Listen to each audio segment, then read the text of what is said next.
liked you better with glasses. Too bad. I like me better without them. Hey, pretty fans! Welcome to another episode of the Better with Glasses podcast. I am your host, Vicky Bazalia, and with me, as always, is Casey. Hey. It is like 8 p.m. Monstrous day in the pretty universe. Been a whirlwind, for sure. And we are here to do what we thought was the recap and review episode for what we believed to be the last Thing ever. chapter, I'll call it, of this particular story. And that's not the case. Obviously, if you are listening to this episode Thursday morning, you have heard the news by now. There is a The Summer I Turned Pretty movie coming out, on our instant reaction after the episode. I had a very strong inkling from how they did it. Yeah. All signs were pointing towards this. And based on, putting all the pieces that we had together, it's going to be a wedding movie. And I'll be confident in that. It's gonna be that journey, right? Like it was too coincidental that now all of the all except Jared, but he even said he needs to learn how to be alone. Yeah. Like he's gonna have a reason. Well, Denise, we'll see, right? Yeah. To fly out and see everyone, but the core when we meet them, I think is gonna be in San Francisco. Yeah, I mean, Jenny says in articles, whatever, like it deserved its own big thing, and like I think that's kind of at the core of some of the fans' angst and whatnot, kind of over this last quarter of the season. So Jenny, we trust here. Even before we got the news, I was very understanding of people who wanted to see those extra flashbacks from the book, people who wanted to see going into the ocean, who wanted to see Stay by Maurice William, the Zodiac. I would have been satisfied with a picture book. No, so that's no. So that's what I was going to say is the story for me and everything that we got was such an upgrade from the books because all of the plot lines that were left open or unfinished from book 3, she nailed. Like completely and utterly landed the plane on everything. So we saw the Christmas in Paris. Yeah. And the way that they did that, it was so beautiful and it was so believable that we were talking about it. And I'm like, it would not have been that difficult for Jenny to ask Amazon for 5 more minutes of runtime. That was the only thing that didn't sit well with me is like, it was so beautiful that I don't think that anyone would have like dogged her for doing a 5-minute, let's flip through a storybook of all the things that we've seen in the book. That was the only thing that I was like, if it would have been that easy to do, just to do, and to tie a nice bow on it, like, why not? Yeah. I think what we knew was when they said 11 episodes, we knew they weren't going to give us more than 11 episodes. They said it was the final season. We knew they weren't going to give us another season. Yeah. If anything, we're thinking a spin-off. Yeah. Right? So movie is kind of perfect. Movie is yeah. I've said it 100 times now. It's like Saved by the Bell. I think Jenny's a 90s kid, and they, you knew it was Zach and Kelly Kapowski, and then they did the wedding in a separate movie, right? Yes. It kind of reminds me of that. You mentioned some other ones during our Sex and the City. Breaking Bad had a standalone movie, Entourage. Entourage. Yeah. So it fits perfectly, and you knew something was up from how it ended. Yeah. It was abrupt. The ending was abrupt, and I think everyone was like, and the letter, man. The like Jenny Han handwritten note to fans. Yeah. We'll see you in Cousins another summer soon or something. Well, yeah, like see you then or something. It was something like that. But I was so happy, and the reaction to this finale was overwhelmingly positive. Heck yeah. Overwhelmingly positive. There were a couple of people who hit me up and they're like, "Thank you for making me go back and rewatch it." The level of anxiety that I had the first time that I watched it didn't allow me to see the beauty of a lot of the things that we got Yeah, that you were stressed. and to like process it, and it gets better every time I watch it. Like Yeah. every like noticing new little things, and like sometimes I'll like, because I watched it obviously a lot more than you today. It's pretty much all I did. That and following them around France and freaking the fuck out over the movie announcement. That's pretty much all I did. Have not slept. But I rewatched a lot, and where I'm going with this is I have found new things. So like when we're watching, I'll like point out some interesting things because I like want you to see if I'm crazy because I'm low on sleep or delusional, or if you see it too once I point it out. And there's been a couple of those where you're like, we'll talk about one of them, Sure. but like the hair. Ugh. Anyway, Um, so yeah, I definitely feel like I did see this coming after the episode yeah, aired. I do have to give myself I was super wrong about the fact that Conrad being over the character because obviously that's not true. yeah. So if I want to give myself credit, I gotta be take the losses as well. And he is coming back for a Hmm. bit. I mean, it's exciting that they're gonna do a standalone because it could be over like 3 days or or like 2 weeks. I don't know. It could be like a short period of time. But it's a flashbacky kind of show too, so they could flash back, flash forward. It's the one thing I will say is Written and I directed by Jenny Han also. that's what I was That's gonna say, big.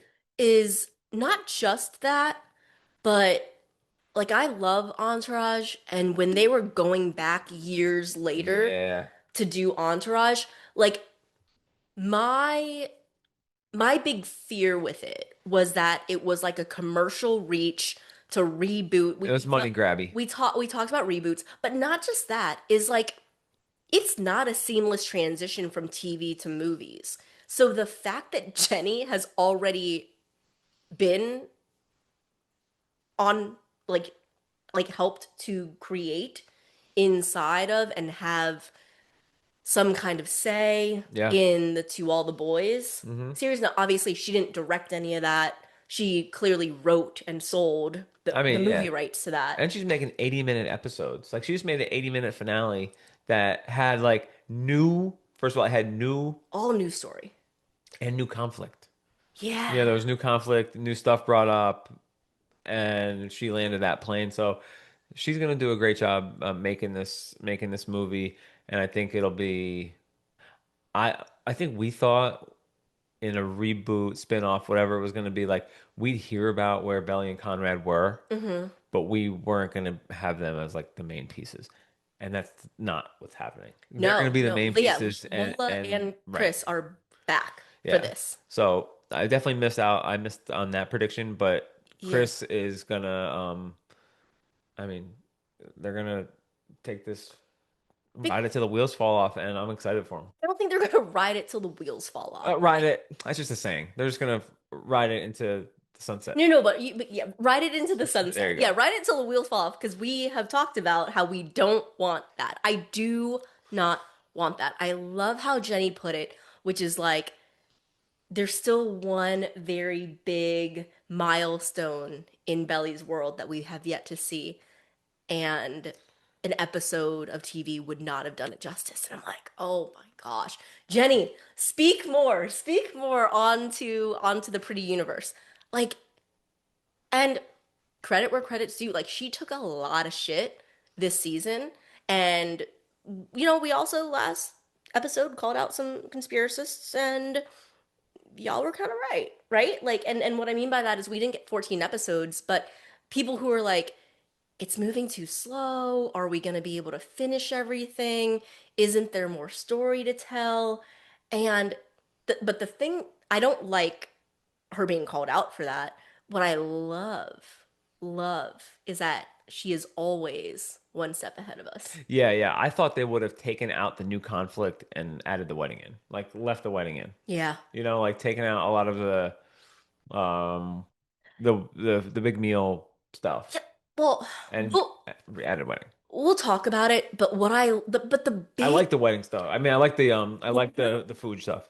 but the oh that stuff. Yeah. Oh, the big meal stuff. Yeah. Okay. I mean, I care about those characters. That's the thing for Yeah, me. Jared's got me back in on that Like train. what I loved about how they did that was that they left Belly and Conrad alone. They took them out of the comfort of Cousin's Beach, Right. took them out of the comfort of the beach house where they just fall back into their old ways, and they left them alone on their journey together, and it was just separate. And if it was all Belly and Conrad, I'm sure there are a lot of people who would have been like, I would have been down for that. But you can't just, you have to have the side plot too. But the side plot had everyone coming together, and separating it out was like, no, these two are on their own journey back to each other. And like, that is the focal point. So I thought it was brilliant. Um, the new stuff that we got, like, I had to talk some people off a ledge today. Um, just about missing the we didn't get to see a wedding, and we didn't get to see the Susanna letter at her wedding, and we didn't get to see the we are infinite, like me and She kind me of gave us a little of the infinite. no, yeah, but like the me and Conrad Fisher, the boy who taught me how to dance, the boy who did this, the boy who did that, the first boy I ever loved, like that ending is just such a poetic, kind of like how season two ended Right. with her saying that thing, and then season one ended with them on the beach, and she's like, "If this could happen, anything can." Like, there was an uplifting like, and we're returning back to the cousin's house where there's a promise of more summers. But I'm like, a promise of more summers. I'm like, They left it open and ambiguous a little bit. they did, and I, when I say talking people off a ledge, I had to talk to people. Like, I was disappointed not seeing that too, honestly. Yeah. But the things that Jenny nailed, that we've been wondering, like, no more blaming Susanna. Like, we've done it a couple times too. We're like, if it wasn't for Susanna, like, they were such young kids, and to like put the seed in their heads Yeah. to the point where that's the case is like there was a lot of discord, right, around is it Susanna's fault? And like to completely clear the air on that, that like that's a reasonable fear that Belly had as well. And Yeah. Conrad even addresses it, like when Conrad says, like, I don't, we were kids, we weren't trying to hurt each other, but also I don't think anyone would hold you to the promises that you made, like, including the one that he made to his mom on his deathbed. And Jer apparently made a promise to his mom too. Like they, they were not fully formed humans Right. who were already in the thick of this messiness. And she's like on her deathbed saying these things. And like, that wasn't the intent, but the fact that Jenny addressed it freaking head on so that the discourse could just go away, Well, that she was addressed a lot too. She like we get a postscript on the funeral, yeah, postscript on yeah, yeah. the prom. Because we're like in the book, it's just like we wrote each other letters, and then by the time I saw him at graduation, we just knew, and now we're married, and that was it. We're like some of that stuff was super messy. So like, how do they Get through it. deal? How Yeah. do they talk about it? And really, we have always said Belly broke up with herself, and like Yeah. and we knew she was going through it because of Susanna's death. We knew she jumped into a Jeremiah relationship. We got the tightness um on the codependency thing, right? But like now she's trying to find herself, but we finally get her to admit to Conrad, which is she needs to admit it to herself first, which it seems like she has. But the fact that she admits it to him, that her biggest fear is that she didn't really believe, like she felt like the momentary time that they had together was like a stroke of weird luck. Well, it kind of goes back to like, that's in Jenny's kind of like recipe for how she needs the show to be. Mm-hmm. Because if you go to season one and you think about season one as just this is all we're getting, Mm-hmm. it's like Susanna has that time where there's the mess of like, did you ask her because I Yeah. made you ask Right. her? And And that, Belly hears that, and it's like, oh, of course. Like he doesn't yeah. really want to go with me. He just is doing it because his mom wants to. So like Right.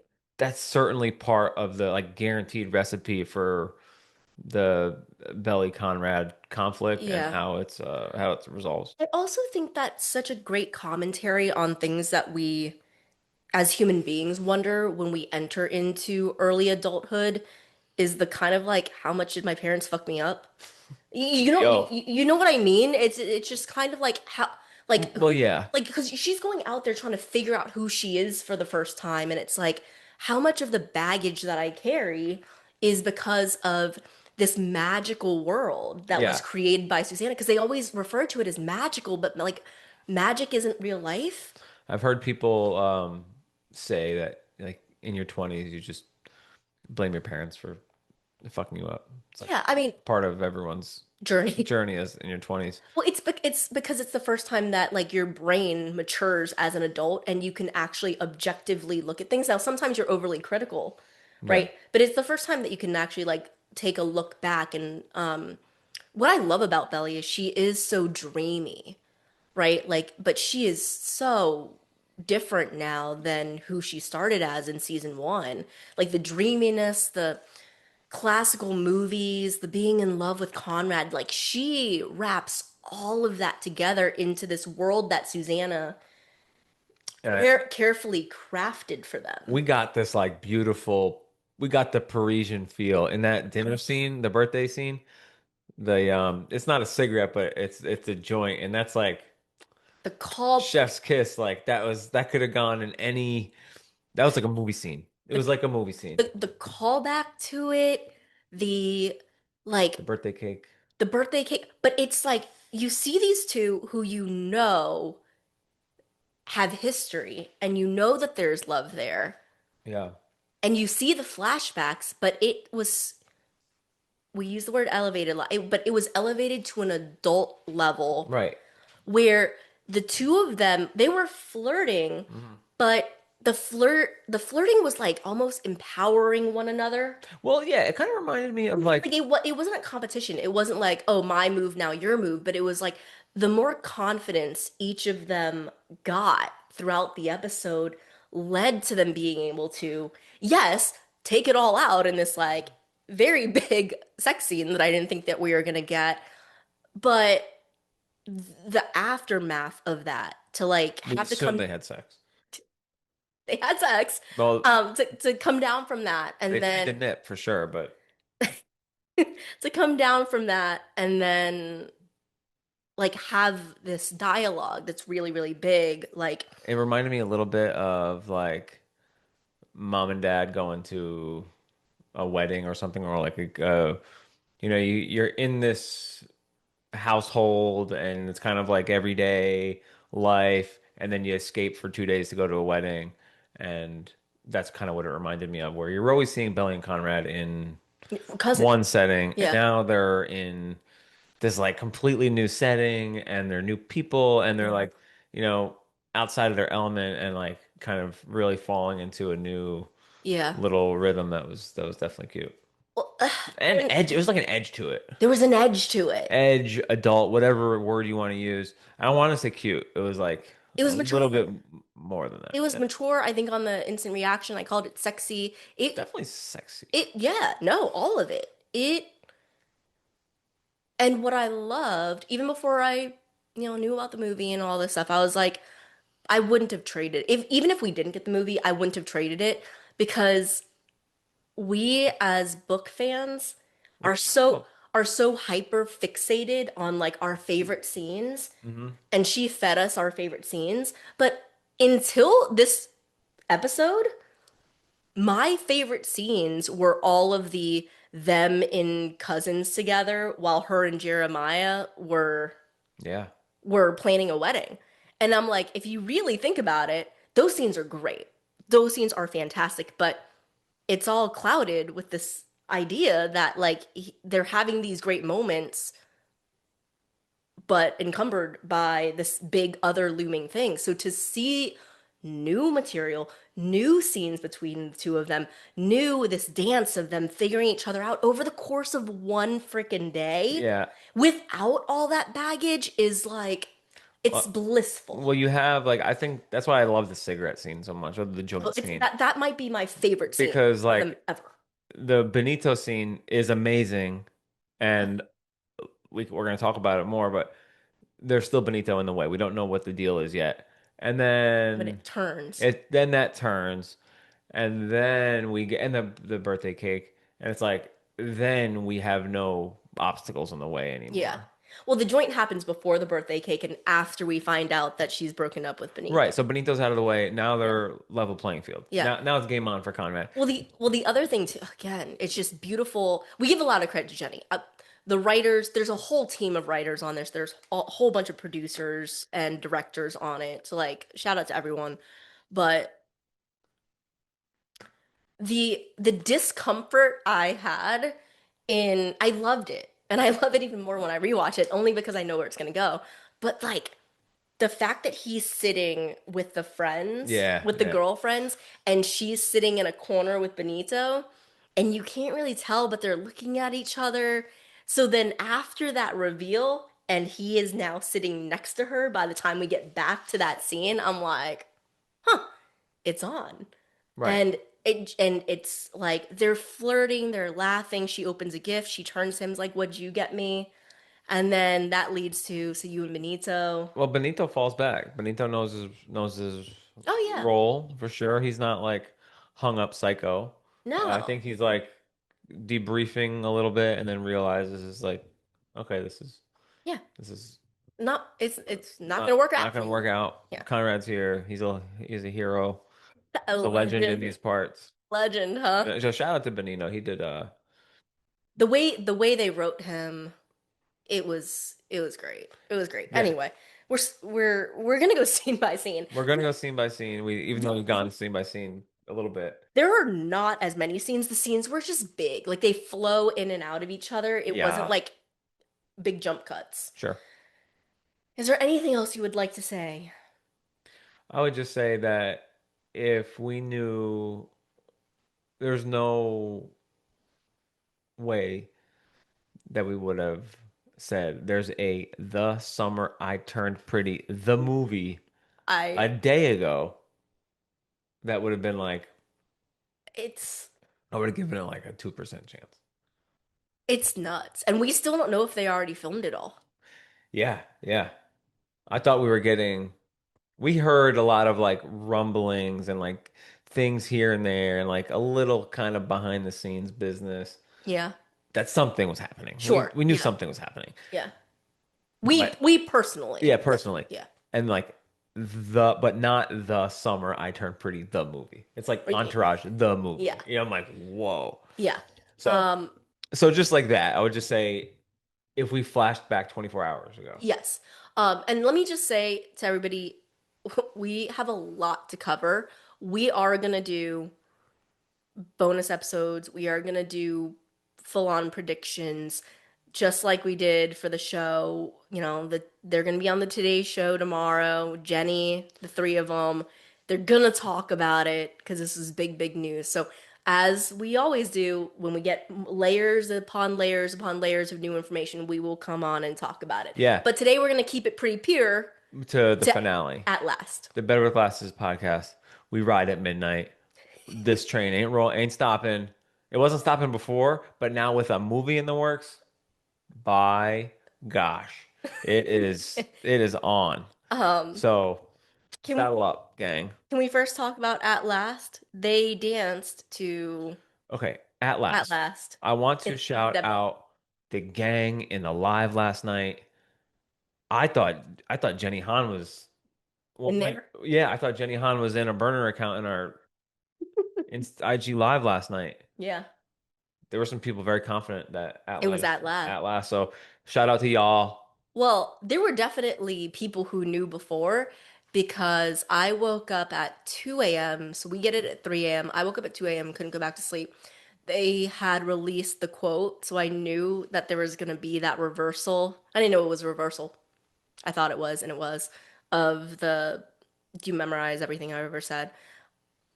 But people had hit me up. They're like, I don't know if you want to know, but Rotten Tomatoes put up the Mm, name of the episode already. Rotten Tom Toms. Rotten Tom Toms. Somebody on the Rotten Tom Toms. Yeah. So I checked IMDb, it wasn't there. I checked Wiki, it wasn't there. But Rotten Tomatoes had it up. so big love to all the folks in the IG Live, Jenny, crew, if you're watching, thank you.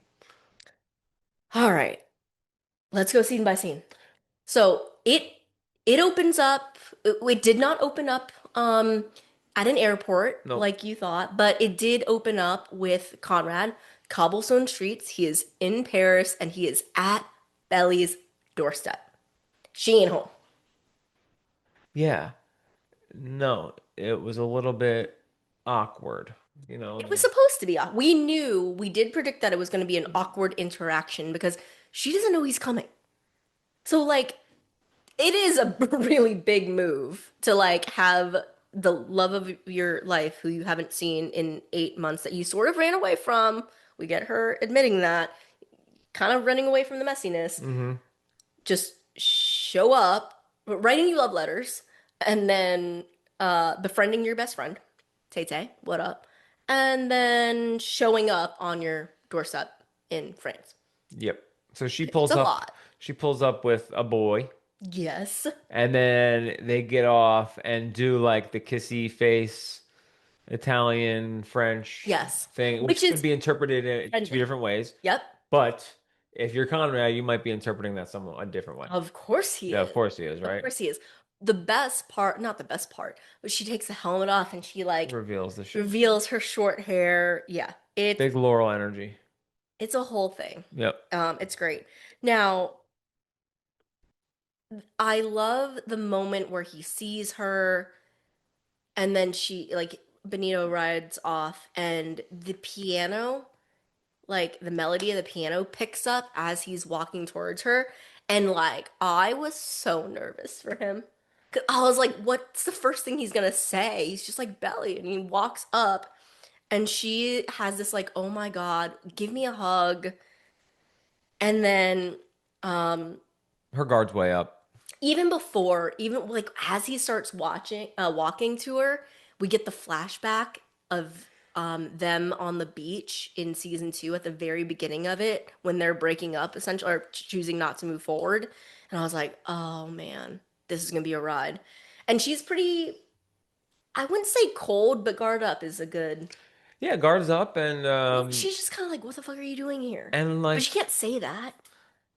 I've got plans at 8, like, and then she like relents a little bit, like, we can Well, do a little. there is a little bit of like very cute. You laughed because you thought it was. I don't know if you thought it was cute, but you thought All it was the funny. times of Yeah, she's like, well, when's your train leave? And he's like, they run all day.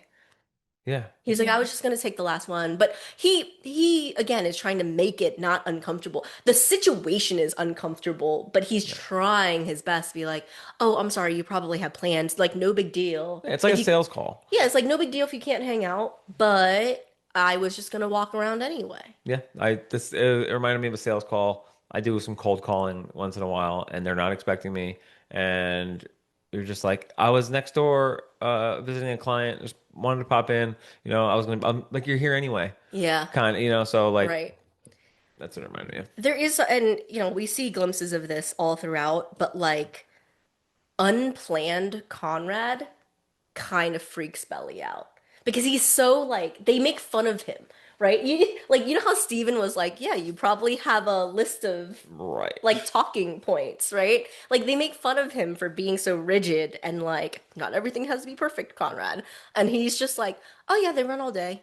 I just popped over, just wanted to see what you were doing. Like that's just so out of character for him. Like even later on, he's like, I'm gonna run. I'm gonna run and jump in the fountain or whatever. And she's like, have at it.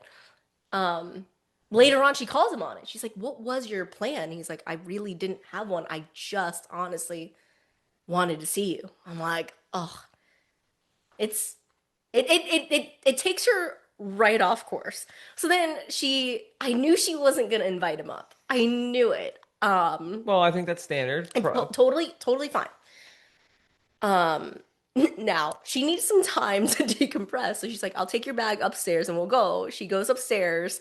This is what y'all wanted to see. You're like, why is she being so cold? What's up with her shitty letter that she wrote him?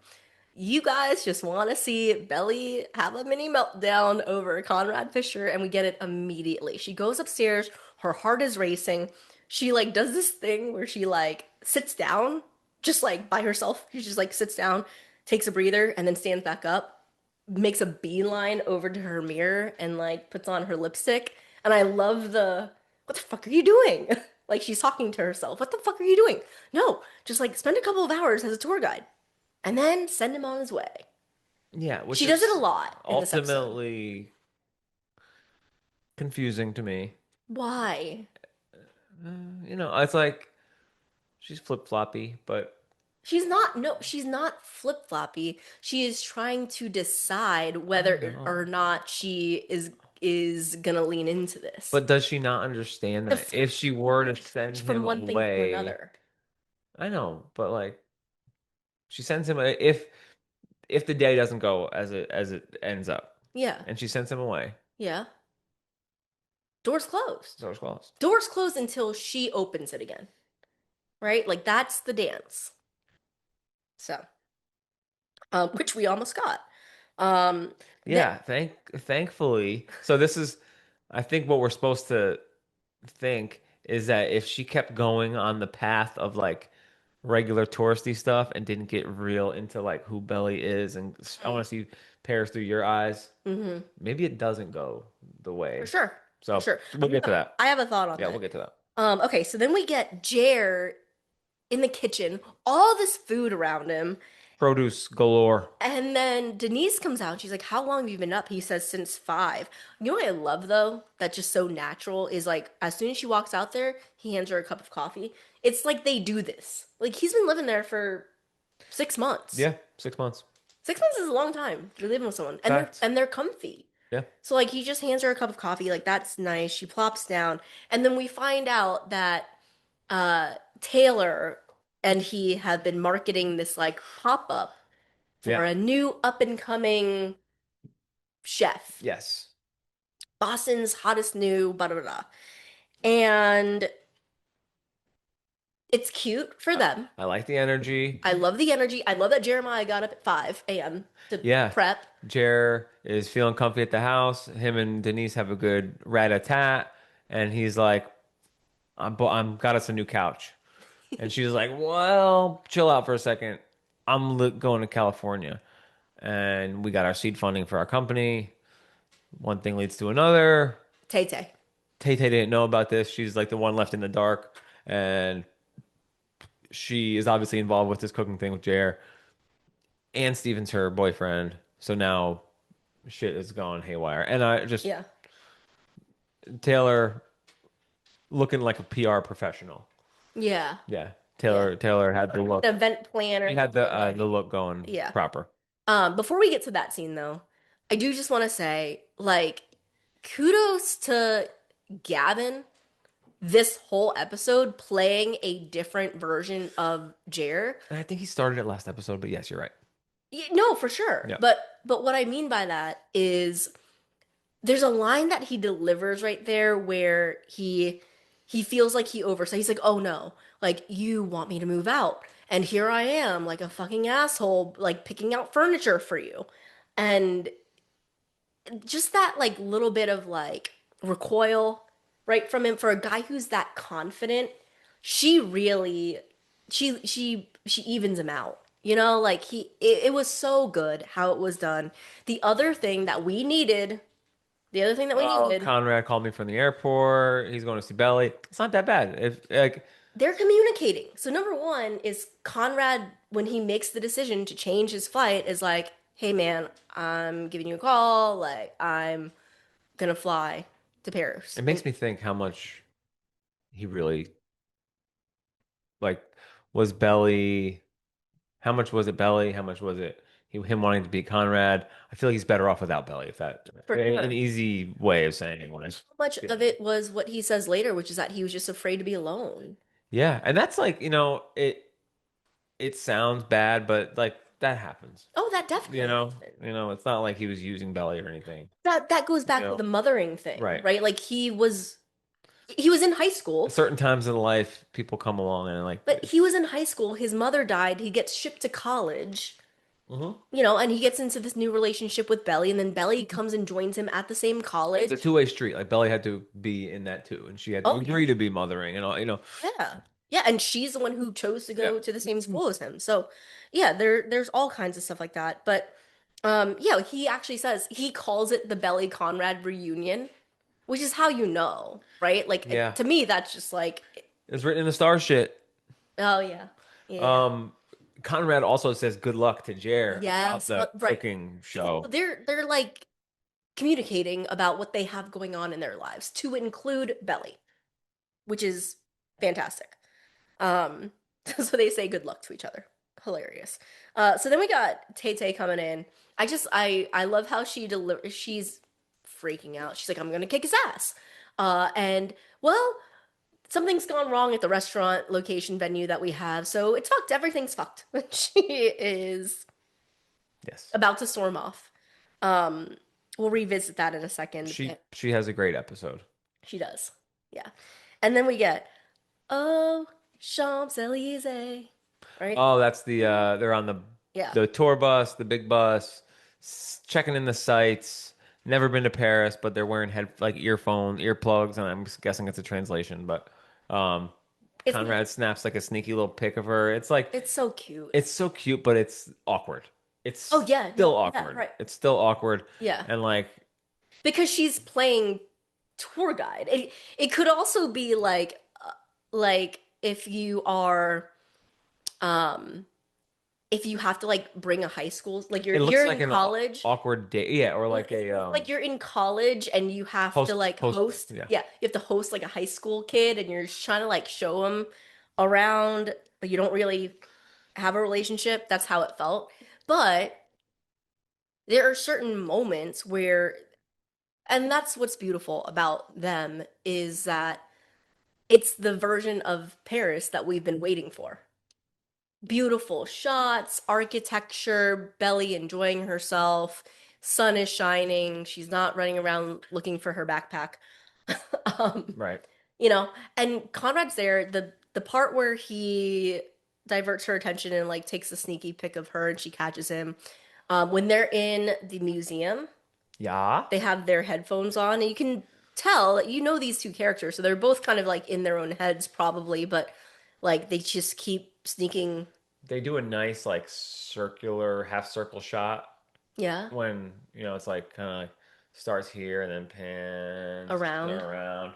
Is that in the museum? Yeah, in the museum. Yeah. So you get to see the beautiful like artwork behind them. Oh yeah. It's like a big mural type deal.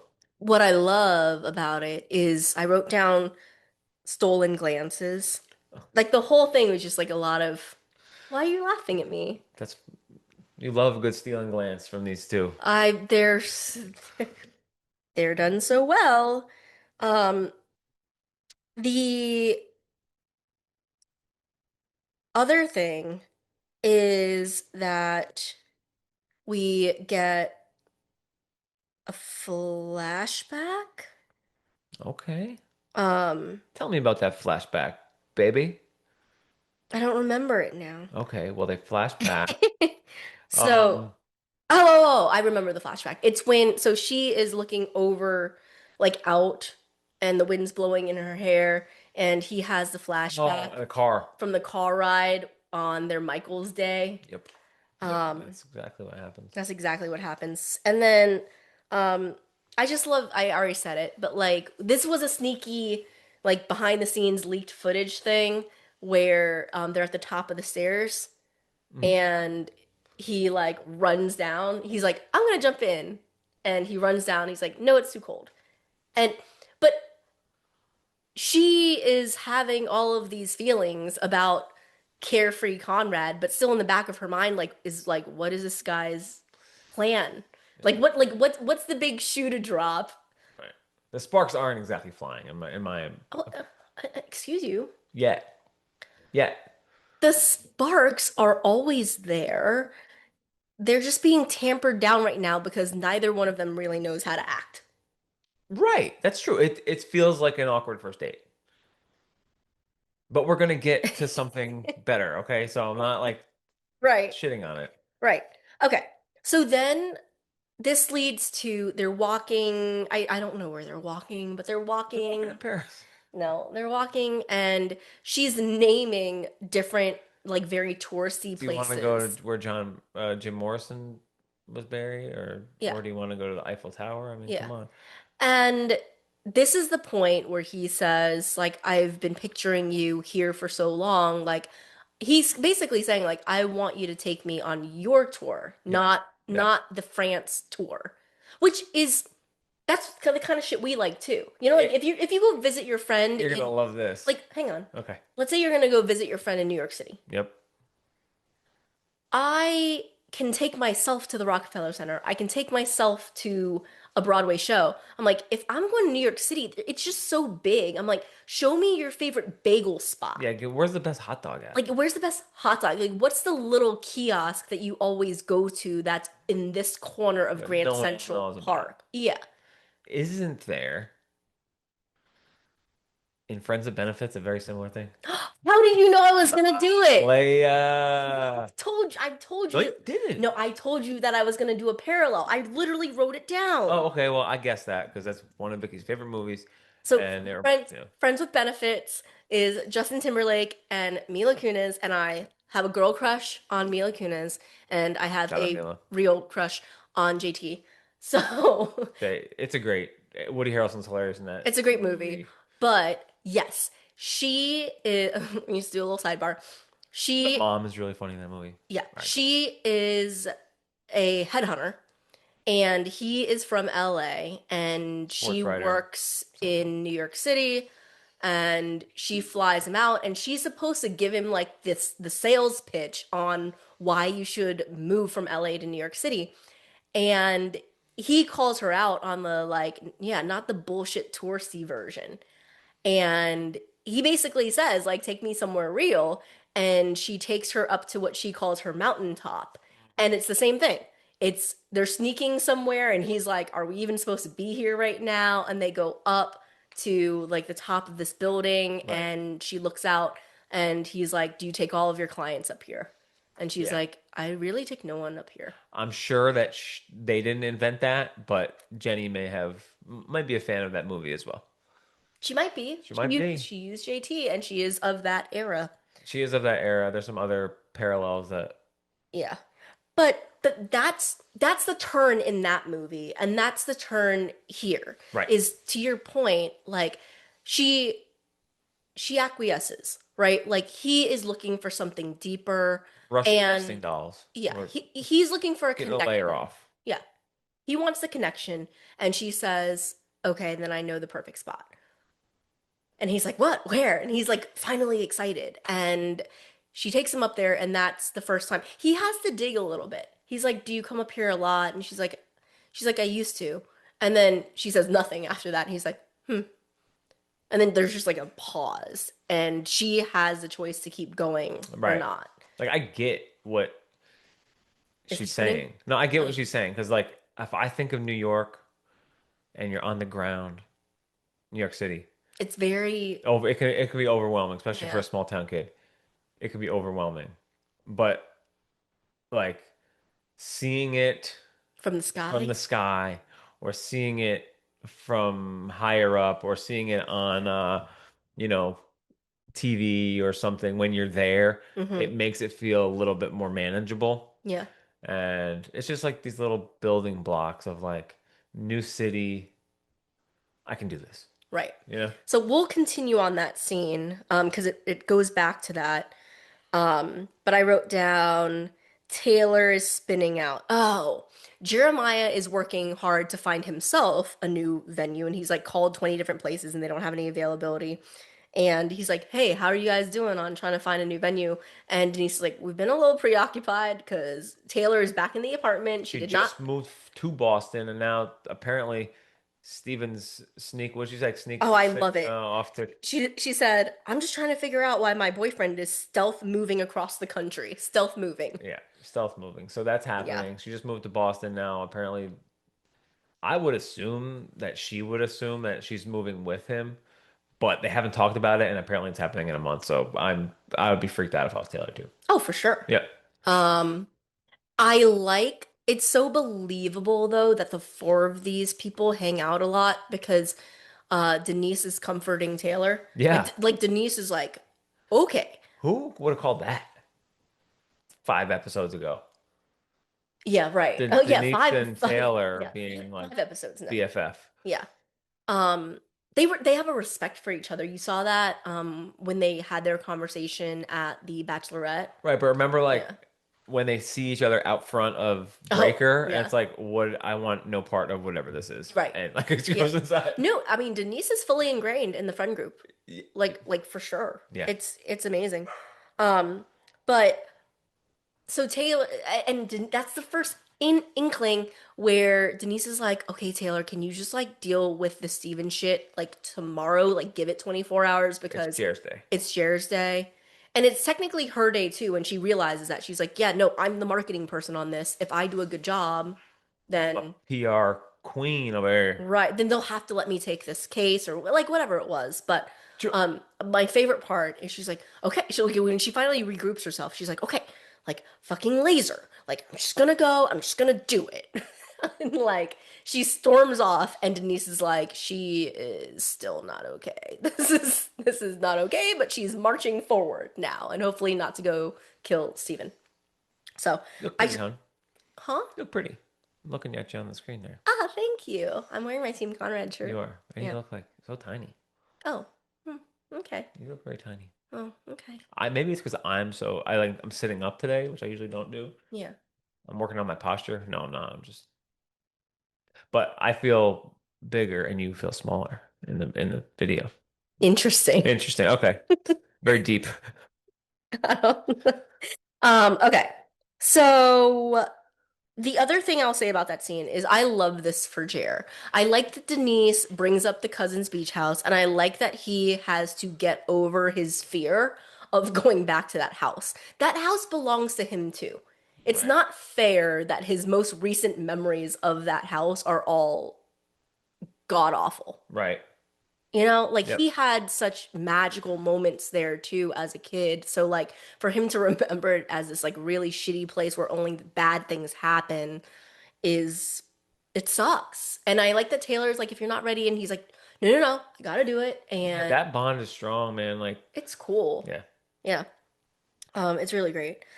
So then I just wrote down back to Belly and Conrad on the rooftop, and I just wrote down amazing conversation. This is it's where it starts to turn. She is being she's what? She's explaining why it's different, like to your point, seeing Paris from the sky. And he compares it to the human body. At first I also didn't know where he was going with it, but I love where it landed, which is like she's looking at him with this like endearing. Well, sometimes the way to say it's hard to see the forest from the trees. Yeah. So like all these little pieces zoom out, 30,000 foot view makes it a little bit easier to digest. And I think Belly is starting to be reminded of why she loved Conrad for her entire life. Yeah. It's like this is the feeling I had when I was When you were 10 and I was 10, 8. and we hear all that shit in the book, especially about like stamp collections Right. and whatever dictionary Yeah. whatevers and You predicted that on the podcast. You said like they'll probably go around and he'll probably be like knowledgeable. He is not knowledgeable about France, but but he is knowledgeable about her and like he finds a different way or a different lens to interpret what she says. And then he takes it back. He's like, I'm sorry, that's probably not what you were trying to say at all. She's like, no, no, no, it is. It is. right. And he's like, you're about to call me a geek. And she's like, no, I was actually going to say you sound like 10-year-old you. And for him, that's giving him hope because 10-year-old her loved him Yes. unconditionally. So if we are comparing this to a fire, there's a little smoke. Okay, There's a all little right. smoke now. There's a little smoke. And then that's what leads, they have a chuckle about that. And then Yeah. that's what leads to her being vulnerable because he says like basically something like you're very comfortable here, like Paris seems to suit you and she laughs and she's like it took me a year to get here. Yeah. And then they talk about how like he asks how and she's finally engaging back in the conversation. He's like how like give me an example. And she Well, gives the example of like going to the store and feeling home like not knowing how to speak the these are language. the walls that need to be broken down. Like that's what I'm saying. Like episodes ago, where it's like you need to have to see if we can still talk, to see if we can still Yes. be around each other and want to be around each other. So it's like it wasn't feeling that way for the first couple stops on this tour, to be honest. Because But now, it was like show and tell. yeah, Yeah. it's how it is. Like sometimes it like it's awkward and then everyone has one drink and then it's like the conversation's going. So they're loosening up a little bit of But it's also because he inserted himself into her life and she just gave herself this pep talk of like, I don't know what this is, but don't get too close. You know, like that's just how they enter into the day that's and true. That's it true. it takes some time for that to wear off and for that comfort to sink back in and it's so believable. And then she ends up like there's a real spark and Yeah. she's gonna let him in. So the real spark is he tells her like I told you you could always do it and she's like how do you know? It's kind of like reminding her. She's like how do you I know you. yeah, how do you assume you know these things about me? And he brings up something about the moms. I love that. We make fun of that alley, the Feral cat. feral alley cat thing, but isn't it clever how like everyone else at that table, I want to go back and rewatch it so bad. Everyone else at the table clocked it as, oh, we're all making fun of Belly. Because Even they, Belly did. It's like I don't think that was meant to be in right, that's what I mean. That's what com I mean. But like, remember, there's like that, and then like Steven's making fun of her for the cat funeral thing. yeah. Like, it's all that, but like, his core memory of that moment is like this like big beautiful version of her, and I'm And, like, and that's maybe they're really. always calling her that. It could be just like a one time that they called her that. It could be like a Mm. thing that they were saying often too. But I'm like, that dude, you did not all of a sudden get out of the car and to Taylor's point had boobs this summer, right? And like you, Belly, you look way different. You don't wear glasses anymore. Like that is not the moment that like that he fell in love with her. If he's sitting at this dinner table and he's like, oh, what an endearing term. She is a fair like he's so in love with her. It's it's insane. He It's could have been crazy. in love with her, Ugh, and then like there was an attraction yes, that took it to the next level. of course. But she invites him to the dinner, Yes, right? Invites him to yes. the dinner, and essentially is like, "Do you want to come upstairs?" That's like what she's asking him. What? It's like the equivalent of, Oh, "Do you oh, want oh. to come upstairs?" It's like the next step on a date. Sure. It's like Oh, the next okay. step on a Got it. date. Do you want to Got it. come have a drink? Got it. Okay, fine.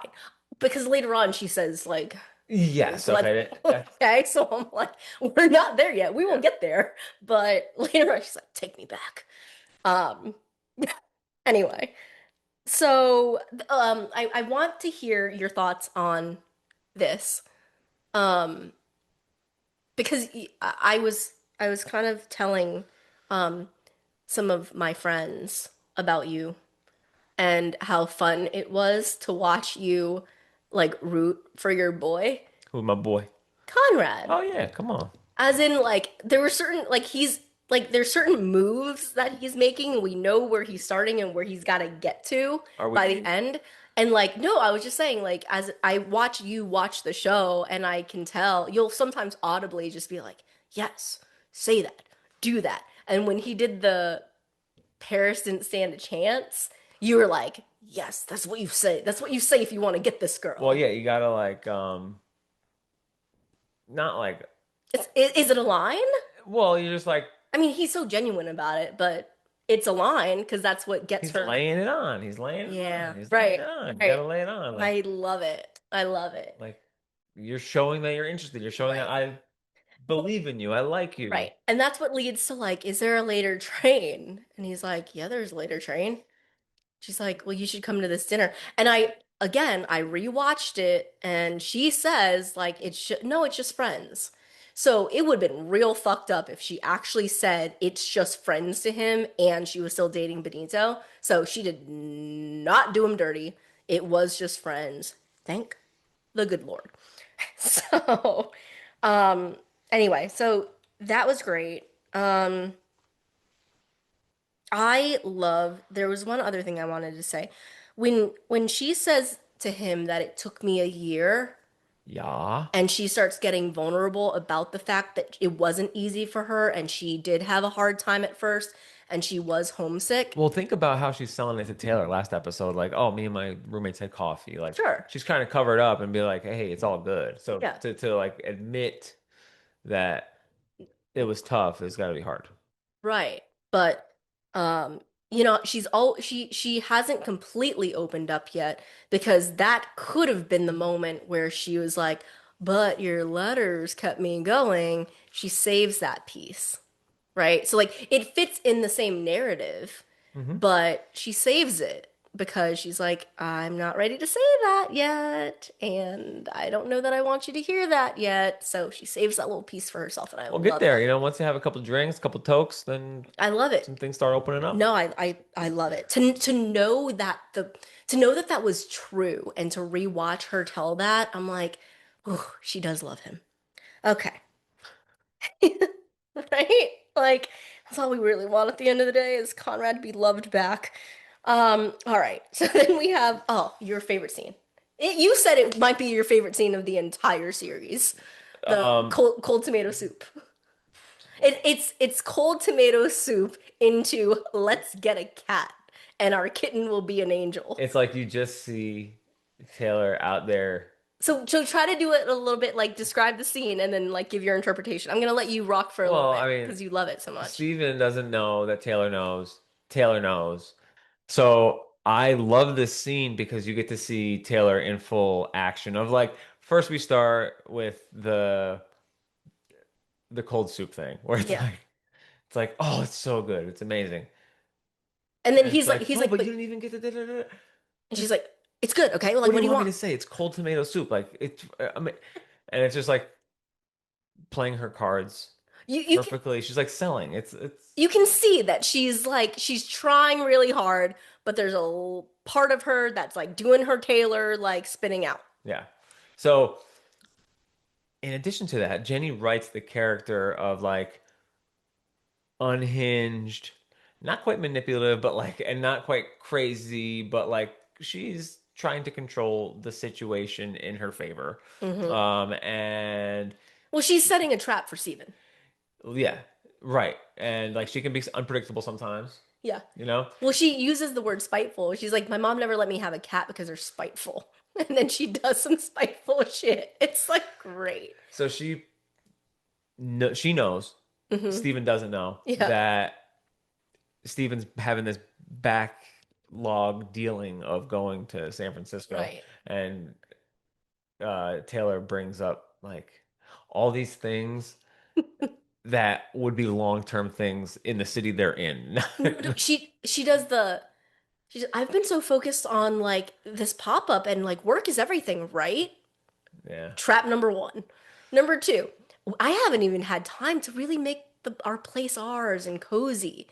I was thinking we'd paint the living room. Yeah. Paint the living Well, room. it's like it's It's specifically like, trying to catch him in a lie. right, right. You know people like this. You know you might have had a relationship where these kinds of things were happening. Yeah. And love Taylor to death, but she's trying to It's, catch him yeah, right now. right. She's trying to catch him in a lie. Yeah. You know? So very unpredictable of her. Um, let's paint the place. Let's paint our place because that would be like a long-term thing Right. and not going to California. You also have to think about like they don't own their home. So like when I was in my early 20s and their age and you're renting apartment lease after lease after lease, I didn't put holes in my wall because Right. I wanted to get my deposit back. Yeah. Like you don't paint the living room. I don't even want to paint our living room. And it's not you. It's like think about it from Steven's perspective. This is completely out of nowhere. And then she's like, I want to get a cat, which is like a huge commitment. She calls them really good cat parents. And Steven's like, what is going on here? Kitten would be an angel. Yeah. So he's like, let's take a beat, which is he is right in that sense. Like, let's take a beat because these are really wild ideas coming out of nowhere. But he should not have been planning this move without letting her know. So, like, Yeah. they both have their ammunition for this. Or this waiting fight. so long to tell her. I don't think it doesn't sound like he's planned anything. He has not brought it up to her. In my mind, he was going to tell her within the next like 48 hours. Hopefully. Right. Yeah. He can't wait. Like 4 weeks is probably the minimum. Right. Like you Right. can give someone to like, hey, we're moving across the country. Yeah. Yeah. But so he's like, let's take a beat, and she's like, yeah, Yeah, let's take a beat. let's take a beat, and then Dick. like, She calls him a dick. right, And then like, she storms off. And then he's like, "What?" He's like, "No. Like if you really want to get the cat, we can get the fucking cat." And then she's on to her next thing. She's like, "I can't talk about this right now. My entire wait staff just quit." so I thought you would be like, that's when she drops the bomb of like, bum bum bum bum bum. I know about da da da da. But She you runs let off. it play. She runs off and You handled let her. that sit on Steven. Like that is tough. You know how I am. That's okay because I felt for Jer, so I'm like, yeah, go help Jer. Like go Right. go put this because Denise already asked you to, right? Okay. Like Right. like the best thing that you can do, as I do this fairly well, is compartmentalize. I am There's not good at that. there's always things to be stressed out about, but like let's compartmentalize and like tackle things one by one. That's Shall one we? of my worst things. And I feel like Conrad in that way sometimes. Hmm. Where like the uncertainty, right? Yeah. Uncertainty sucks. If we are having an issue, I need to resolve this issue before I can move on and do the next As thing. long as you do it one by one. But if you try to like tackle one thing on five different checklists, sometimes you end your day being more stressed out and You didn't check anything you off. didn't really feel like you moved anything forward enough. Should we continue on since we're kind of gone so deep on this Steven Taylor thing? Should we kind of finish that? No, Okay. no. Well, I think that scene ends and then it goes somewhere else. But it comes back. I It mean, comes back again.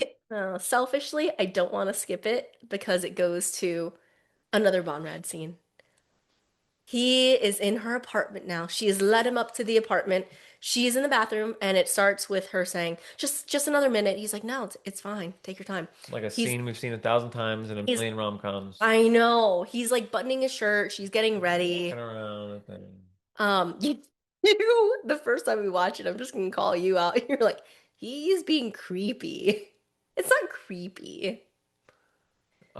He's creeping. he's creepy. I don't think he's being creepy. I think he's Oh, okay. creeping. But Um, but everyone would do that. not exactly. You know, Like, that's like well, you do that like that's no, how you conversate. Like right. when I go to someone, speaking about going to someone's office again, you grab something off the bookshelf, grab something on the wall, conversation topics. Right. Like you gotta take these hints and use them as conversation topics. For him though, he says it later, he wants to know if the girl that used to love him still exists.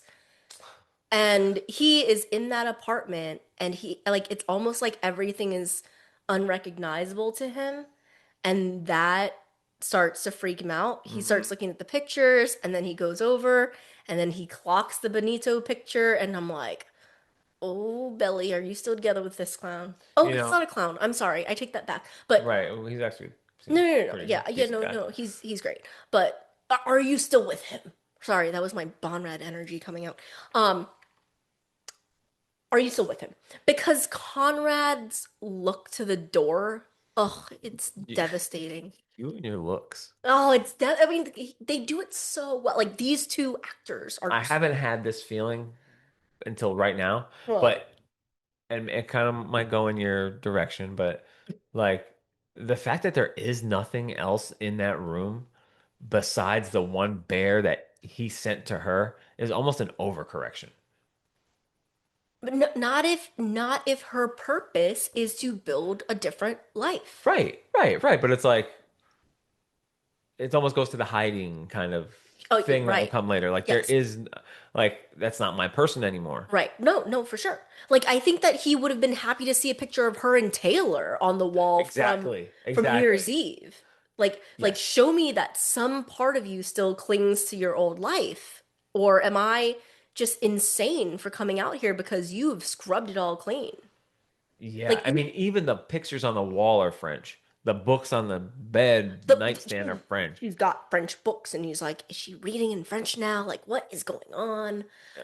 And but when he sees Junior Mint, it gives him hope. He picks it up and then he's like immediately embarrassed because she walks out. Now, the part that you see in rom-coms all the time, and I love it every time, is the look. You know the look. The she's all that and Rachel Lee Cook in the red dress coming down the stairs, Freddie Prinze Jr.'s at the bottom. She's turned pretty, and it's just that like awestruck, There's like something about Mary.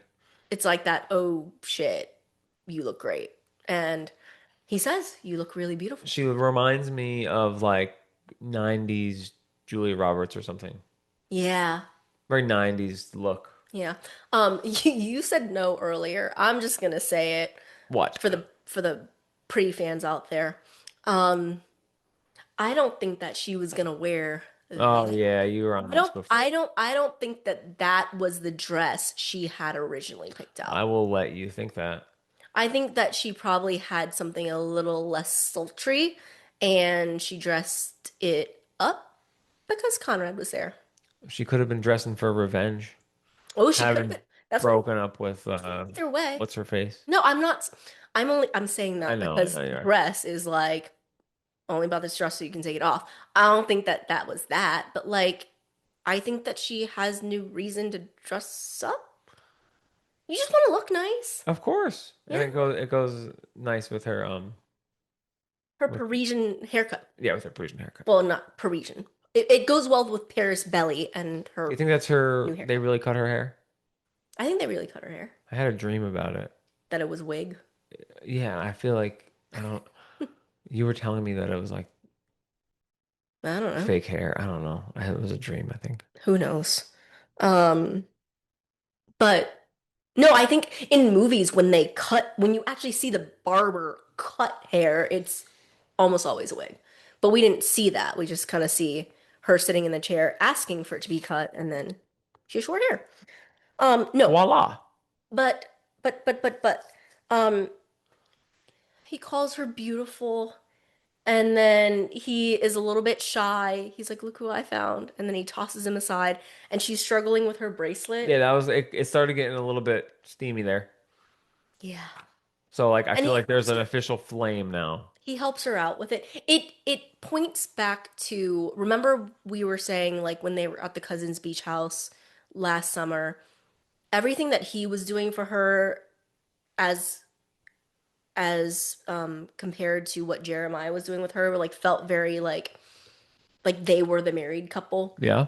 Like going to the store Sure, together, sure, sure. um, fixing all the shit in the house, all that stuff. Like someone helping you put on your jewelry is like, I don't know. It just felt very like they're getting ready to go out on date night and she needs help with her jewelry. Like, oh, Yeah, I can it's almost just like like a, oh, you look great. Like, let me help you with you that. can almost smell the perfume, Yeah, right. you know? Right. Yeah.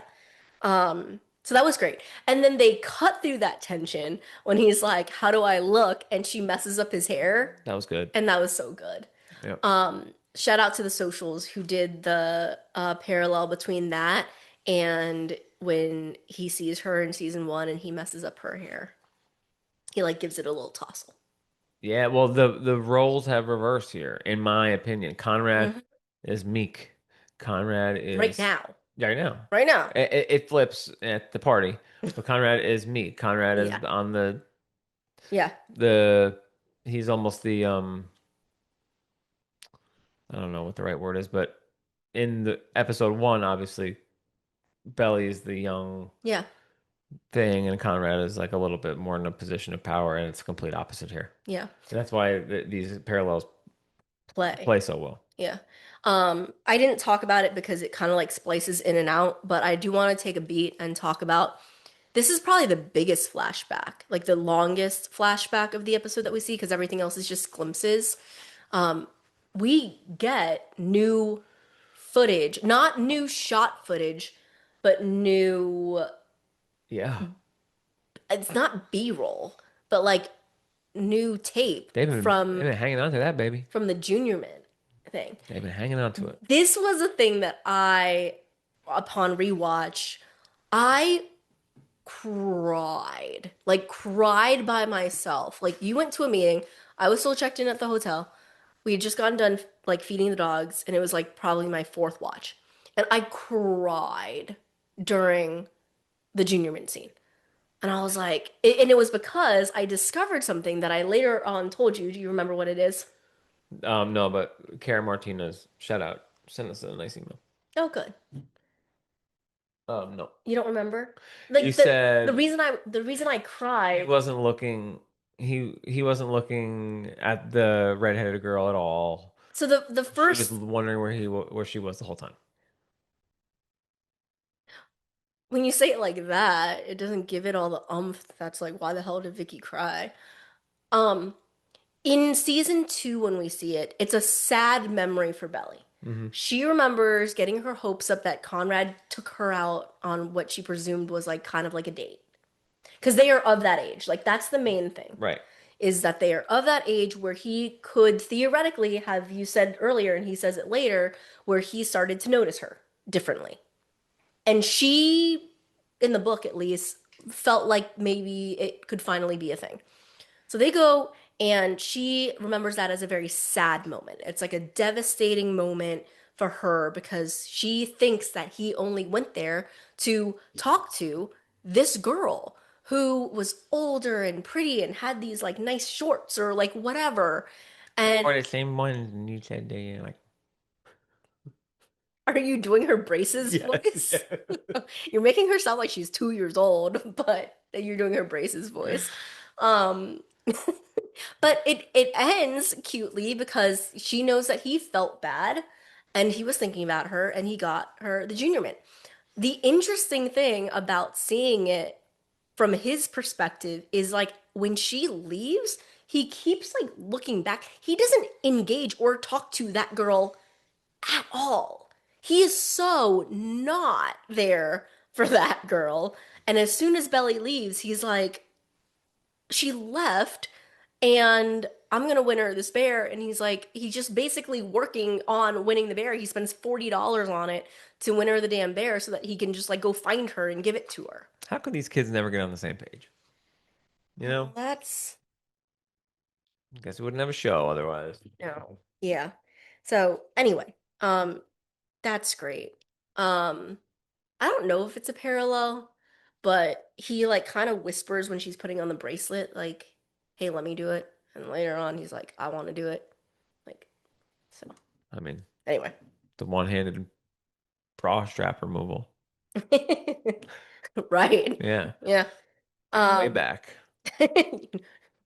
that's a From way that's downtown. a way back move. From way Yeah. downtown. He's got a couple other moves. Okay. He's got a couple other moves. What do we got? Um, we won't talk about them yet. Okay. Okay. Okay. All right. So then we have them walking into the restaurant. I could not separate the anxiety on my first watch from how it was supposed to be seen versus how I saw it the first time. I was so nervous for him. He's walking She was a in nervous wreck the whole first episode. the first watch. First watch, yeah. First But time watching through. because they look great and it's shot like she is bringing a date is like exactly how it's playing, and yet all I can think is, are they going to be nice to him? Is it going to continue to be hella awkward? Is this going to be like tour guide all over again? Like how long is it going to take to break the ice? Spoiler alert. And It went as good as planned. It went as good as it could have gone. is she with Benito? And on rewatch, it is so refreshing because she did bring him as a date. Like they go in and they look the part. And I wrote down the French friends, like you and I on our past episodes were like, oh, the French friends, like they don't really get a lot of play and like they don't really do anything for me. This was their best episode. This was their moment. This Like was their we needed them for this because they yeah. were so funny and they were saying all the things that Belly needs to hear because they're clocking it, but they're saying it in French, which makes it so interesting. Well, it's always nice when your friends like your Person. person, right? When your person likes your friends. Yeah, but they were like pumping him up and probably Yeah. like, well, selling her on the idea also. Right. I love immediately I was like, wait, did she really just say that? So Celine, who you Big like the Cougar Dan most, energy. They're like, oh. they're all like, oh, who Yeah. is this man that you've It brought? reminds me of Four Christmases when Vince Vaughn goes to Reese Witherspoon's mom's house and like it's got like the aunt, the grandma, the sister. And they're They're all all horned like up, hoarded up like around him, around Vince Vaughn and like petting yeah, him. right, right, Yeah. right. It's not that bad, but Celine is immediately like, you move on fast. You American slut. I heard it, but I was like, is she just saying that say that or is she did she break up with Benito? And so she says that, and then remember the very first time we see the friends, they're all like inquiring about her calling off her wedding, and it was that same girl, Celine, who says like, but what about the brother? You just left him at the older brother, you left him at the airport. So then Belly was like, this is the older brother. Yeah. She said older brother. Like Yeah. y'all know about the brother situation. Right, so this is the older one. And it was like, if this one's that hot, what's the other one look like? Because he was probably described as like there's like the hot one and then like the other one, the older one. Maybe, Right? yeah, That's how I think. Is that girl ridiculously jacked or for maybe. she's like is that Celine the She was wearing she's white. my favorite. I know, yeah. Yeah, she's my favorite for She sure. she does the French kiss, but she like pulls him into it, and it's so funny. It's so good. I don't know if she's like super skinny or like jacked, but She's got definition for she's got sure. lots of definition going on. Very vascular. Yeah. Um, but the introduction of Benito, the way that they did it, obviously they did it to fuck with us on purpose. There's so much fucking with people on purpose in this shit. But So much. he brings her drink, right? As in, like, he knew her arrival. He had her drink ready for her. He hands it to her. He says, hello, beautiful.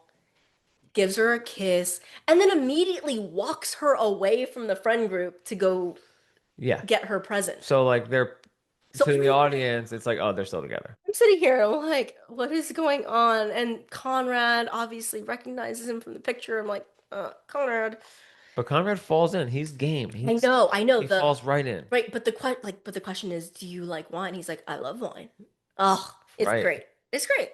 And then also, I mean, I think it pumped him up a little bit when you're like, oh, we've heard about you. You're a legend. And like, he's like, oh yeah. Yeah. Well, So, it could go either way, right? Because it could be right. like Oh, like how legendary. that conversation went is like Benito is I don't know, like just trying to see if there's any sparks there with them either. And Yeah. Yeah. she got her drink. I got this present for you. It's your birthday. What was your thought? Like, if you are a Conrad, what was your thought when he gives her the picture and then you flip the picture around and it's like Belly laying on the bed? She was clothed, so it wasn't Yeah. like boudoir, but That's nice. it's like an intimate, like, I don't know, thing. I think it was pitch perfect. Okay. Oh, the present?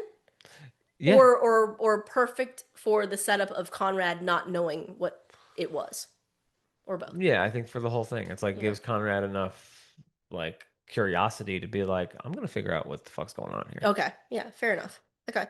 Well, we were talking about like legend, as in like they obviously know who he is and about him. So then the next part is when I wrote down they're retelling his story. Yeah, yeah. It's so good. It's so good. It's just like the prom, like revisiting prom and revisiting the funeral. It's like, let's replay the set of events now that we've had some time apart from what has And happened. everything's always a little funnier after, with some time behind it, Exactly. you know? But Belly is hearing the retelling the story. Conrad has to live in it and like make commentary on it, and they both do so well with it. And this is where the French friends, I'm like, I loved it. It also must be known that Belly Gemma? nope, tells Benito to behave Oh yeah. initially. Oh yeah. Yeah. So Right. Conrad doesn't know French, but Right. don't start shit. Yeah. And he ends up starting a little shit. But there's a mutual respect between Conrad and Benito. We'll There's talk also about the some next scene. gamesmanship. Yeah. Is that where we're Well, at? like we are, but I want to talk through what they were saying about debriefing Conrad breaking up the wedding. Go. So they're like, so Gemma has this like fascination with Conrad's reasons why. Right. So she's like you confessed your love to her. Like it's almost like It's like a she movie. no she no. Gemma is viewing it as very romantic. She's like, no, you just felt the need. You had to blurt it out, even though it was the day of the wedding. And he's like, I don't think my brother viewed it that It way. didn't And then start that her way. and then her girlfriend, yeah, right. And then he's like, well, to be fair, it didn't start that way. I didn't like go into it wanting to confess my love to her. And then Gemma again is like, yes, but that's what's great is you just couldn't hold it in anymore. And then her girlfriend, because they probably have a rat-a-tat, the girlfriend is like, yeah, but like kind of shit time, right? And he's like, yeah. So they have this whole conversation. Meanwhile, Celine, who you love, is like, it's just like a movie. Half the audience is like, do it, and the other half is like, don't do it. Which And is, I think, a nod to the audience there. it's totally a nod to the audience, but also it is what leads to what you wanted to talk about, which is where Benito gets a Make little gets the villain. he gets a little ballsy, and he's like, well, in a movie you would have been the villain. And Belly's like, no, I'm the villain. The look that Conrad gives Belly. I know you don't like when I talk about their looks, but the look that he's That like, was actually a look, though. it It was was so good. honey, It was so good. don't beat yourself up. It was so good. Like, how do you write that into a script? Like, how do you if you're a director, how do you direct Chris to be like, It just happens it's happening. It's probably like in a parenthesis I know, of but saying, give her a look. gives her a reassuring look, like, don't beat yourself up. It's so good. I'm just so flabbergasted by these small things that we know are there purposefully, but like I want the script pages, man. Like We have the pilot we script have the here. If you pilot guys script. Yeah. Um, signed by Lola Tong. yeah. So so he gives her that reassurance to your point, and then now go ahead. I'm sorry I cut you off, but I wanted to give them something a little bit to chew on. I don't even remember So when. now talk about the little bit of competition of Benito and Conrad. Well, they're at Because a good distance too, right? so now Benito is kind of like said something. Yeah, it's not a jab, it's not a punch. He's not like it's not antagonistic. He's just like he's ready to get down to the heart of why Conrad's here. Well, yeah, and there's like a thing in primal just being a human Yeah. where you need to sort out the Hierarchy. hierarchy. So Yeah. they're sorting out the alpha in Okay. the group here, and that's what's happening. Okay. And yeah, Conrad gets his alpha back. Had a lot of beta energy earlier in the episode, but no, he's got a little Conrad Rising. couple wine glasses, I think, Yeah. and he's getting pumped up from his French biddies, and he's coming for the Well, girl. I want to talk a little bit about Benito because the way they wrote this and the way he played it was like spot on. It's perfect. When he's like, "Well, I just want to ask what everyone else is wondering. How do you get from California to here? There's no direct flight. It makes no sense." It forced his hand. Right. No, no. So Benito is he's like, if you're gonna show up and be the reason Yeah, that I'm not with he's Belly, actually it's like, helping Conrad. right, right. It's like if we're gonna do this, like tell her that you love her. Tell her why you're here. Like tell us all. Like what is this? And Conrad leans into it. He's like, okay, fine. Yeah, no, like I wanted to see, I really wanted to see her. Right. And I love that he like it's almost like a little bit of a jab back when he uses Isabel. He's like, well, you see, Isabel and I would always spend her birthdays together in cousins, and I wanted to see her, and I wanted to bring a little bit of cousins to her. And it's like he's establishing like, now we got roots. And when this is the point where they tell Panito to calm down, they're like, oh, he's just upset that Isabel dumped him. Which that I feel bad for him. He's like you get the gun He's like, sign, oh, and yeah, it essentially is like kill shot. the pecking order has now been flipped. But Belly clocks it and she's like, "Oh, it's okay though." Well, he explains himself. He's not he's not He's not terrible. No, he's not Not being a jerk. antagonistic. He's not antagonistic. He's like, "Yeah." He basically says like, "Yeah, I asked her to come to Mexico and she said no, and that's when it was over." You'll always be the boy who taught me how to ride a scooter. Fucking Conrad, man. Sassy Conrad. Being like in front of her entire group of friends and him being like, "Well, I'll always be the boy who taught you how to ride a bike." Yeah, which that even didn't need to be said. He was already winning, but It was that was a good mic drop ish. It's great because for Belly, she's like, "Oh, he's turned up." Yeah, he's turned up. Yeah, He's that is true. because So she laughs, but she's like, "Oh, it was like a blush moment. yeah." She's like, "Okay." The blush moment. But we also got to remember, he's like, I'm bringing a piece of cousins to her, and then The roommate, Doctor, what's that? What do I call him? The dude who looks like from Ed Kemper. Mindhunter, Ed Kemper, is like, His name's not Ed Kemper. but look up Ed Kemper. He is like, cousins. I thought they were brothers. It's so It's funny. funny. It's a good little. Yeah, because at this point they're speaking in English, right? So like, yeah. That's so good. Okay, so then we get back into the kitchen. This is good Tay Tay and Jer. She's explaining to Jer that they fucked up the seafood. There's no scallops, but you'll have oysters. And he's like, "What am I supposed to do with those?" She says, "Cook Cook 'em. them." He's like, "You don't cook oyster. I mean, you can cook oysters, obviously, but I think the level of chef that Jeremiah is aspiring to would never cook an oyster. He's gonna do it with a watermelon mignonette, and it's great." So, but that said, it leads to the uh Steven walking in. She says she's gonna run out. She's like, I'm out. No, I'm gonna go by myself. I'll get used to it, or so. It'll be really good practice. And she storms out. Have you been clocking that Taylor's acting like a psychopath? All right, psychotic. Like, Yeah, psychotic. is it Yeah. me or is she acting psychotic? And I love Jared. He is so focused on his shit. And in this moment, he's like, he doesn't have time to fuck around. He is like, yeah, she knows. She knows about you and San Francisco. He's like, oh my God, I have to talk to her. And Jared's not trying to play matchmaker. He's like, yeah, go talk to her, just not in my kitchen. I love it. I love a good Jared with goals. Yeah. Away from Belly and having something to focus on and like giving his all to it. I love that. Yeah, it's love energy we can definitely get behind. this is Jared energy where like yeah, like Denise was saying, she'll say it later, but like he is 10 out of 10 hot or whatever, but like that paired with this version of him, he could have anyone that he wants. Yeah. Just not Belly. Because her heart is reserved for someone else. Yeah, and like Billy's not right for him. No, because she brings out some bad qualities in him. Yeah. Now, to be fair, I don't think that he's been around enough people who bring out good qualities in him. Sure. Where he needs to find himself too, and he is in cooking. Yeah. Oh, so then we get Adam in champagne. Oh, damn. Yeah. It's he shows up with champagne.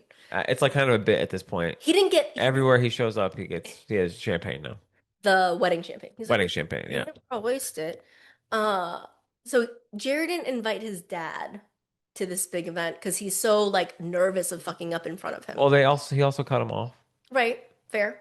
So So there's a little bit of that, and then Denise to the rescue, like is like, nope, you're not going in the kitchen. Nobody can go to the kitchen. I'll, we'll do it out back. I'll walk around with you. And he's like, I own this house, which is funny. Do you think Adam was? I don't think Adam was being a dick there. No, he's being a good guy. Yeah, 'cause There. he lets Denise boss him around when Like, normally he it's is her my house. boss. It's my Yeah. house. I Oh, do. is she still working there? No, no, no, no, she's Okay. not. But you know what I Yeah, I mean, know. though. Like the Like the dynamic is right. like authority now. Yeah, yeah, yeah. Now, then we get the very more undertones of Jared and Denise, and like she's pumping him up because he's psyching himself out again. Like I'm just gonna call it off. Yeah, and she's like, "What are you talking about?" And he's like, "This house is cursed." She's like, "Do Don't it for." lose this fucking house. She's like, "No, you've worked too hard for this. Do it for yourself, and honestly, do it for the house because the house deserves it Right. because it's nice and it's got a pool."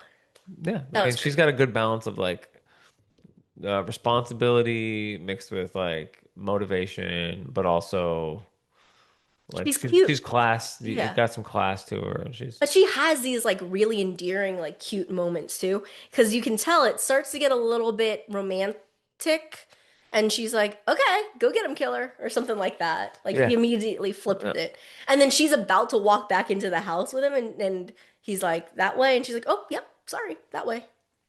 Like she's a little bit off kilter around him, which is cute to see.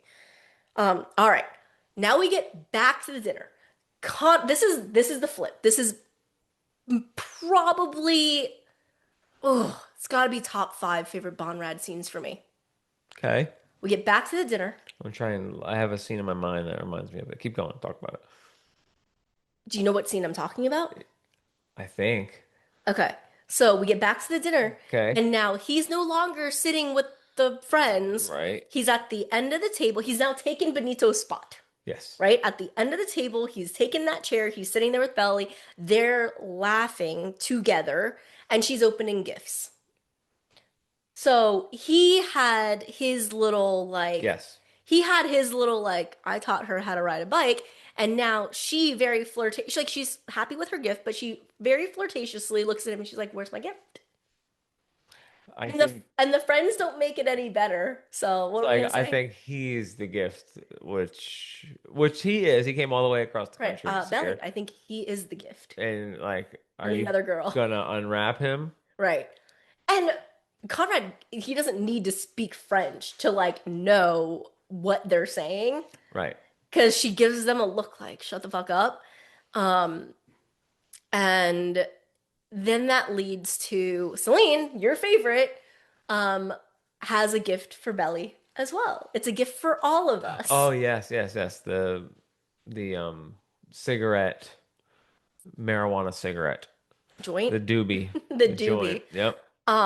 So as all of that is happening, right?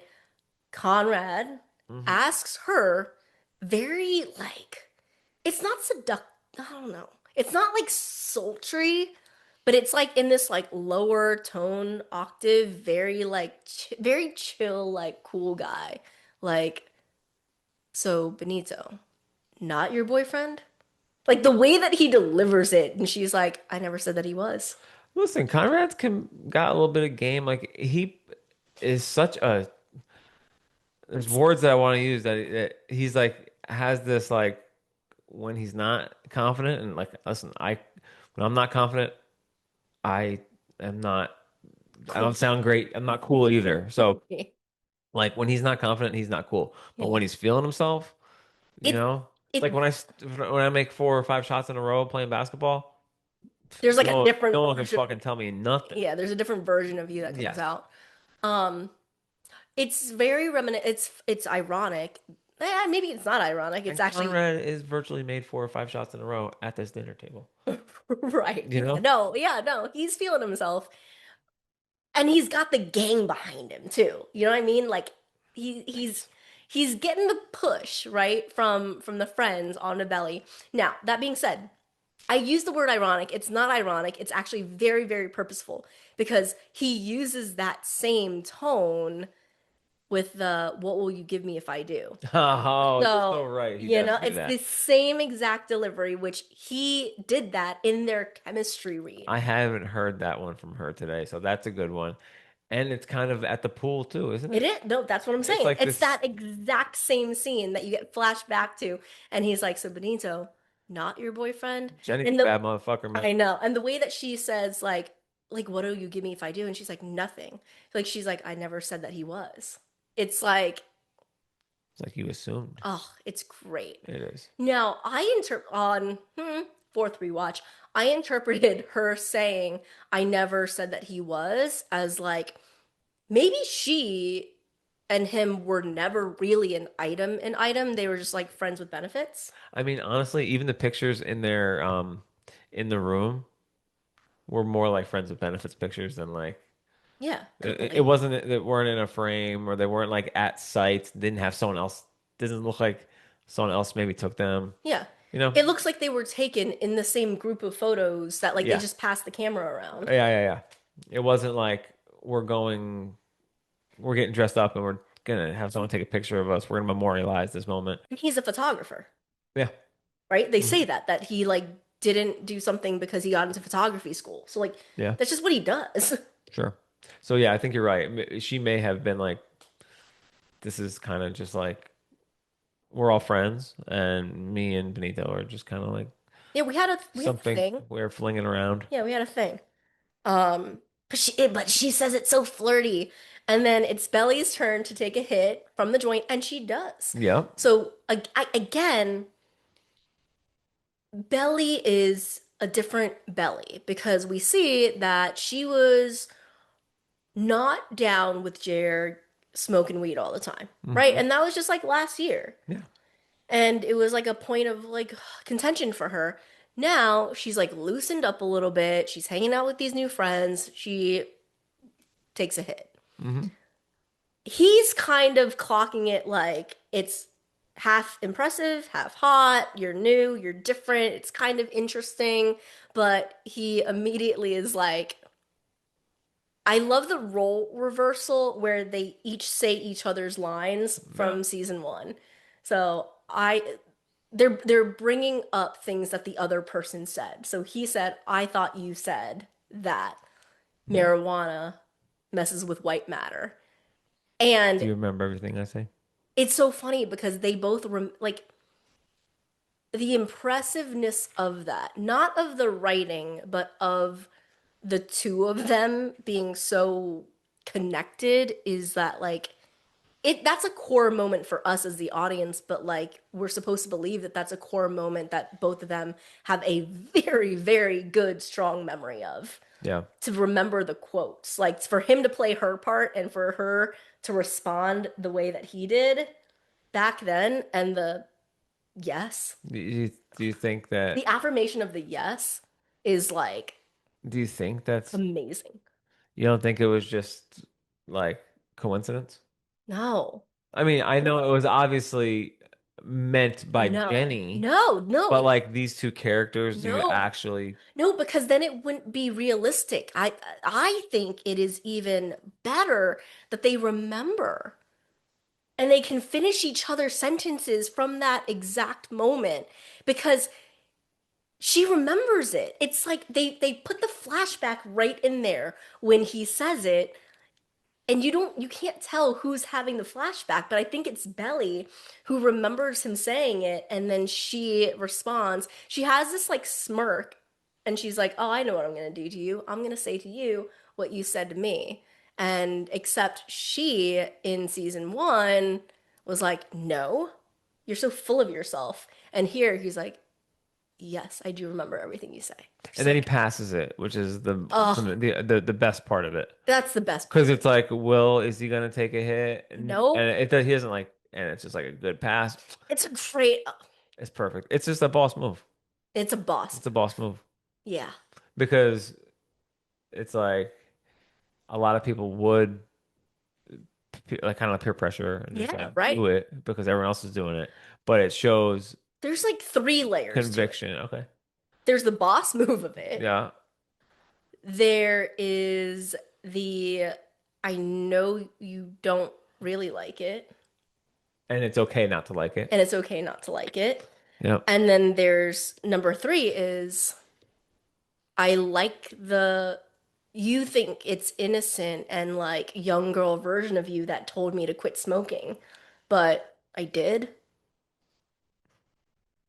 You know what I mean? Because like everything goes back to like Oh, that fuck. memory Yeah. that they have, right, from the past. And it's like she's like he's like, well, no, you told me that you didn't like it, and I didn't want to do it anymore if you don't like it.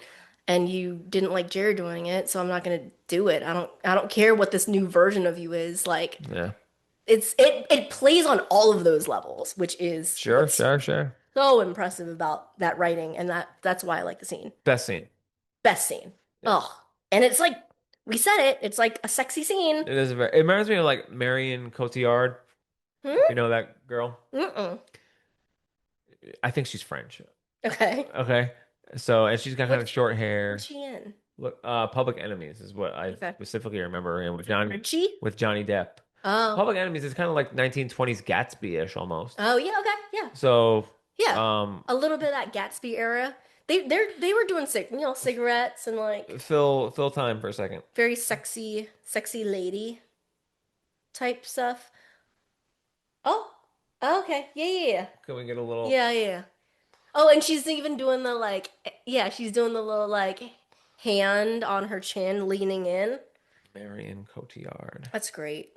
Um, okay. So, oh my gosh. So this is then gross Adam. So it's the Oh yeah. it's the adults. It's the adults, and they ask where Kaylee is, and he's like, "That's over." And then he's like, "What about you two?" And that's over. And he's like, "We should go on a singles cruise." Yeah. It's like, what is it? Like open bar and a fuck fest is what he calls it. Yeah. It's Adam not at his like Best. most charming or best. No. Especially I don't like him talking about Laurel in front of John. No, But no, for sure. but Yeah, it's just like it's locker room talk that like yeah. shouldn't be happening right there in Yeah. that moment, and it's just like, oh, Adam. Um But because it's with the adults and not with his sons, like when he's doing like stupid shit like that, Laurel can handle herself. You know what I mean? Like Laurel's like, okay, weirdo. yeah. Yeah. Um Um, I was worried about the heart attack though, starting right about now. when the wine comes, Well, yeah. Casey was like, oh no. Like every time John was on the screen, y'all got to Casey, I'm man. like, Y'all yeah. got to him. Well, because I was so You didn't want me wrong. passionate in my conviction Yeah, that you there didn't was want me no heart wrong. attack coming. I'm like, Yeah. there's John. Uh-oh. And I'm like, see, look, no heart attack. And then I'm like, there's a scene later on where I'm like, oh no. Oh no. It's happening. Yeah. Is this when Redbird comes? Yes. Yes, The absolutely. Redbird at the table It's so funny. filling in as the waiter, He doing the wine he's bit, like, "Would you like some of this French wine?" then he says, arrivederci, He leaves. It's which is, so funny. yeah, And he's like, "Tell me when to stop." Like he doesn't know what a yeah, proper pour is. It's so good. Arrivederci. arrivederci. Redbird, of the new characters this year, Denise, Redbird, Annika. Annika. They just forgot Annika. I know. I know. I just forgot that poor girl. What the she sent a text to Belly for her birthday. That was Oh, that's cool. That's cool. yeah, she was on the text list. Um, all right.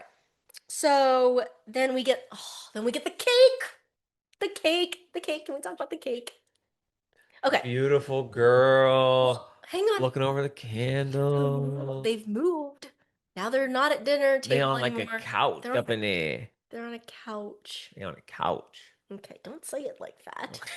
It takes away the romanticism of the I scene. know, I know. So They're on a couch. they're on the couch. And I'm giggling, thinking about Conrad and Belly.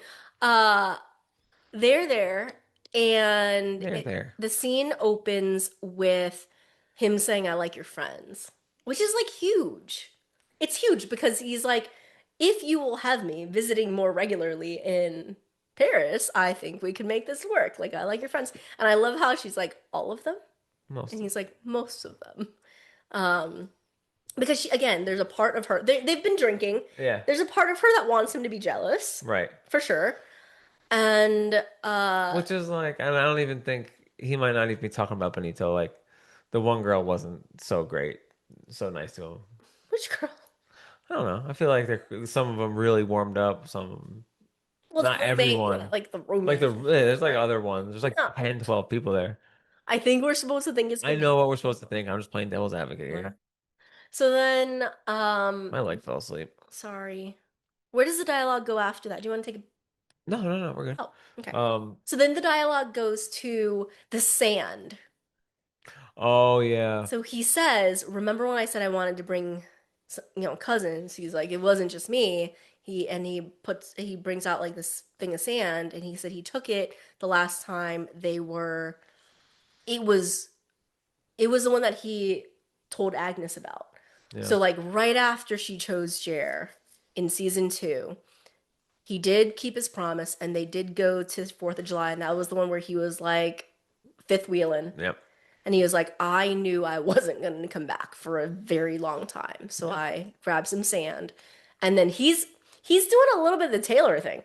The Taylor like setting the dominoes up to see how they fall or see if she falls in the trap. He's like, since it appears that you will also be gone for a while, because he doesn't want her to be gone for a while. He says it later. He's like, I was kind of hoping that like a small part of me will admit to you, I was kind of hoping that you were just exiling yourself and you would just forgive yourself and come back, but you have this life. So Mhm. he's testing the waters. He's like, so given that you're not coming back anytime soon, This would like be a good gift maybe for you. maybe you want to take it. And she thinks it's really sweet, and she gives him a kiss on the cheek. Yep, And guess who snaps a pic? Benito. Benny. Yeah, what a good guy. I like Benito a lot. Um, Not more than I like this scene. The cake comes out. It's just so beautifully shot. And It's very nice. There's good did lighting. later on Belly will say it, but I wanted to know from Say you. it, don't spray it. What? I want to know from you, did you remember that from season 1 when she says that she wished for Conrad on every birthday candle, every shooting star, Oh yeah, every wish in a I've fountain? heard that a few times. So you knew. Okay. Oh, for sure. Okay.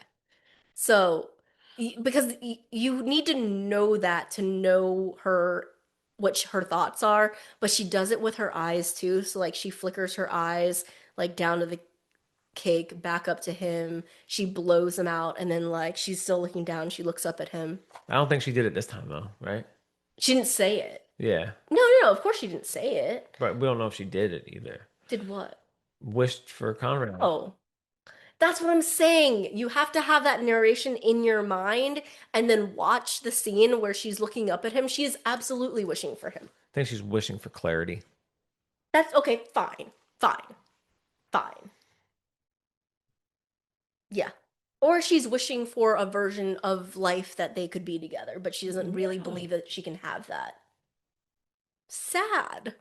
But it's so cute. And then they're all clapping and he's just like grinning at her.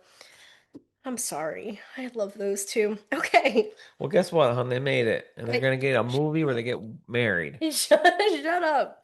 Okay, so then we get back to Staylor fighting in Jer's kitchen. And I wrote it exactly like that. Staylor fight in Jer's kitchen. Awkward, awkward, awkward, awkward, awkward. Guys, I love you. Get the fuck out of my kitchen. Yeah. Do we need to debrief the Staylor? Not really. There's just a lot of miscommunication that happens very quickly. Yeah. He's like, we were, and he's like, oh no, was. I already made you move to Boston. Nobody He makes makes me me do doing anything. it's yeah, it's like a And then typical. he's like, God forbid it doesn't work out. And she's like, oh, so now we're not going to work out. And it's like they're not communicating. Stephen forgets to stir the thing, and Jared just kicks him out, which I thought was great. And it's so funny because Jared's just doing his thing in the middle of them. I was like, guys, just leave Jeremiah alone. He's on his journey. Let this man stay his course. Well, I mean, and it's impossible to like actually do Right. the meal Right. with y'all fighting, and it's annoying. There's a million things. You clocked it, and I didn't hear it, but when he takes over stirring, He's like, It's not It's clockwise. not, yeah. And It's he's not that hard to do counterclockwise. It's not that hard to right, stir right. clockwise. Yeah, he's like, it's not that hard. Because and then when you go back and watch it, like Steven is totally like stirring it the wrong direction of what Jeremiah asked for. So funny. Um, all right. So then we get the actual Staylor. This is your Noah Kahan. Oh, damn. That was a big surprise. It was almost like how it felt was like somebody from the show has been watching what we were doing Hmm. and made a last minute change last night and inserted a Noah Khan song. That's literally how it felt. You felt like the heavens, it was plucked at right out of the heavens and handed to you. Yes, that's exactly how it felt. And I'm like, The amount of comments that we got that people, that you guys were like, I thought of Casey. Some people audibly in a friend's watch, like a watch with friends, were like, Casey! that And is the and beauty and their of this fan base. You guys are the best. and their friends were like, who's Casey? There's, yeah, get into the Better with Glasses lore. I know. And Been then asking for this Noah Khan song for 13 months or however long it's been. but they also know you so well. I got so many DMs too that were like, and it was on And Staylor. it was on Staylor. Like he must have been so It happy. was That's what I'm saying. It was like they made a last minute audible last night. It was like, Yeah. you know what? Let's give that Casey guy a Noah Khan song. Yeah. Let's remove the Right. Benny Blanco or whoever Yeah. it was No, gonna be. no, But great song. let's do the scene And justice. Gracie Abrams is also in that song, and you get a little bit at the end. Yes. You get a little Gracie. Yeah. Well, let's do the scene justice, right? Because it shows character development, it shows growth, and it's the setup for the movie. All right. So Taylor is basically like, I just don't understand why you didn't ask me to come, or were you afraid that I was going to pull a Taylor? And he says, no, I just don't want you to have to give up anything for me because I've watched you do that with your mom. So, like, that's really sweet. Yeah, it's nice to say, but you got in practice, it needs to be done earlier in Sure.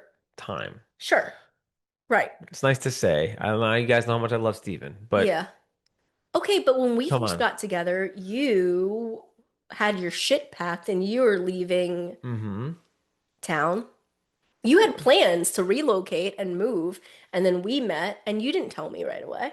I know, but this is we knew each other for 3 weeks. Oh, Steven and Taylor have been yeah, at okay. this for years and years Well, and I years get and it. years. Okay, You okay. know? I thought you were speaking to not this specific relationship, but just in general, how soon you should tell somebody that you're with to, No, like and we weren't even with, like, anyway. there's just way too much chance there Yeah. for like when people say like it's better to hear it from me. Mm-hmm. There's too much chance for Taylor to hear that from someone I else know. with these friends here. So it's like Steven's got to get out in front of that Yeah. and say that earlier because it's a good reasoning, Right.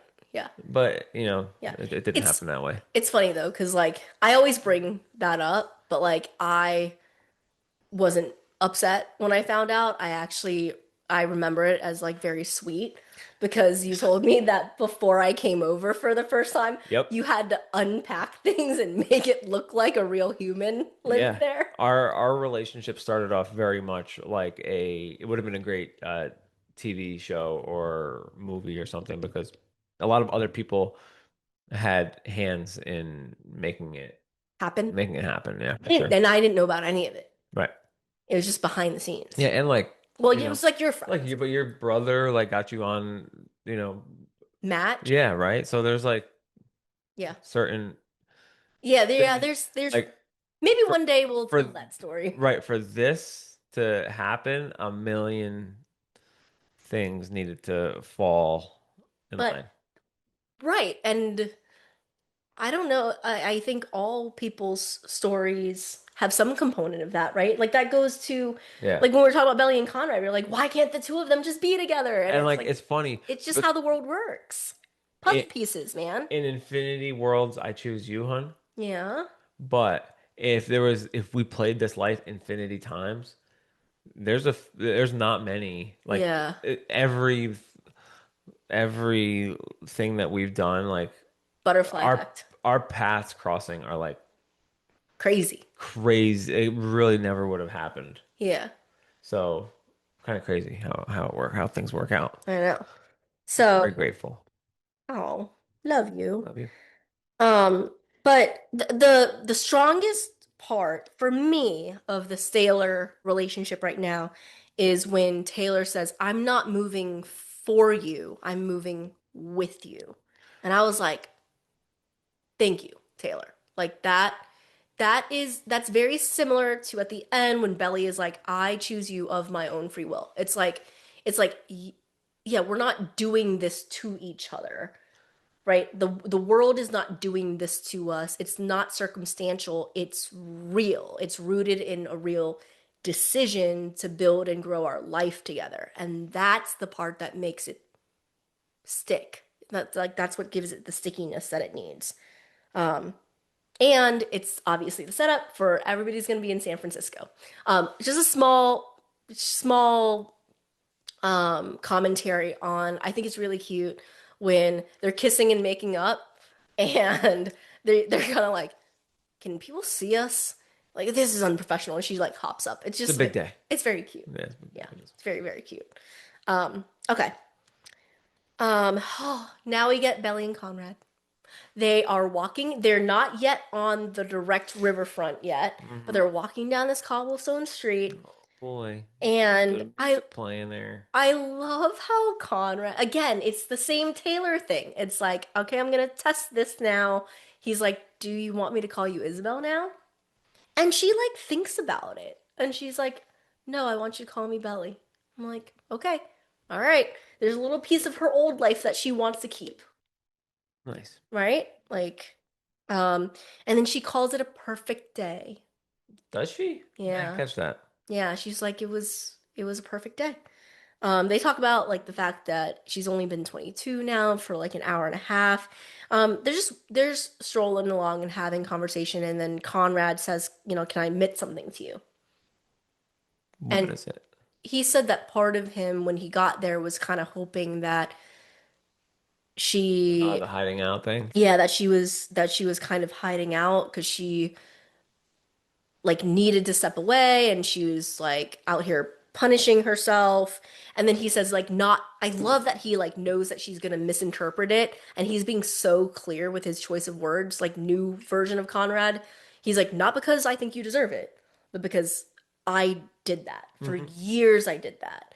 And he says all of that when he's like begging and pleading and like totally unhinged on the "don't marry him, don't be with him, be with me" fight. He says all these same things. Like he explains himself for why he left, but now he does it in a mature, adult way where she's actually like listening, right? He's like, I left, right, because I was punishing myself. I was not comfy with who I was. Like I needed to exile.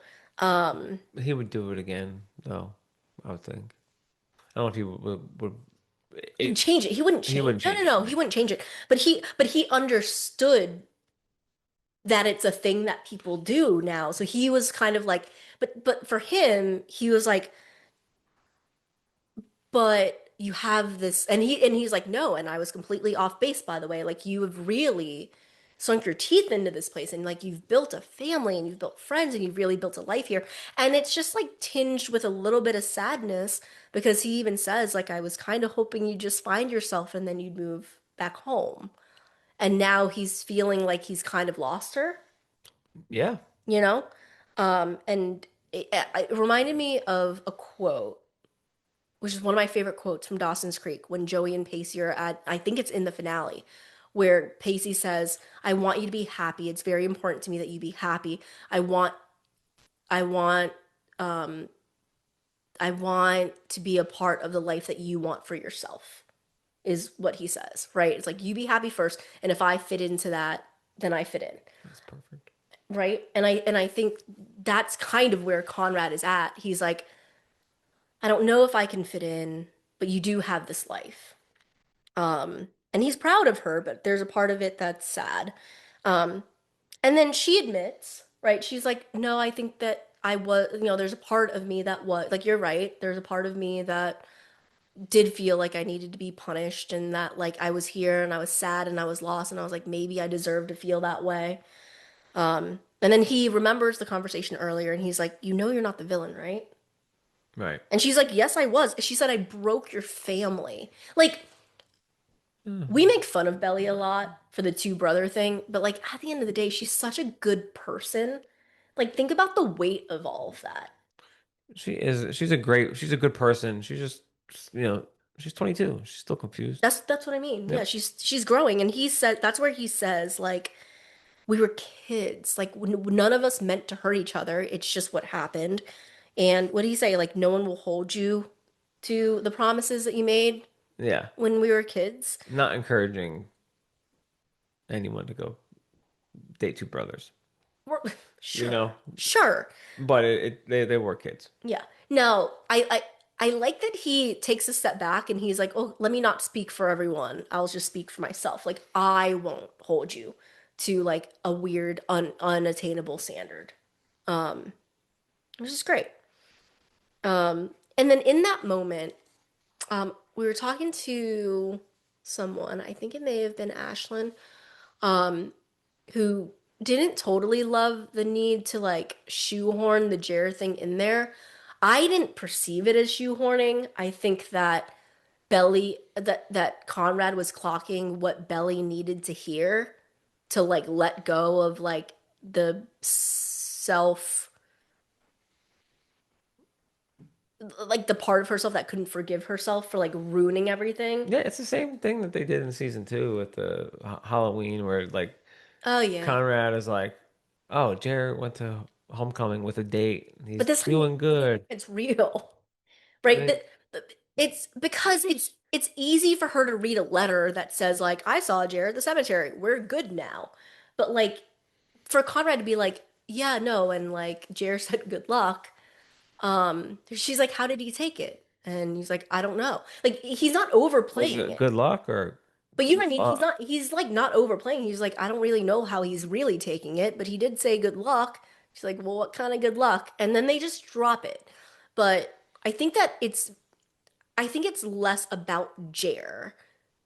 I think it is about the fact that Conrad and Belly can talk about Jer, Yeah. and Jer can talk to Denise about Belly and Conrad. Like that taboo. And the family's not broken. We're still That, talking. exactly. You know? We're still talking.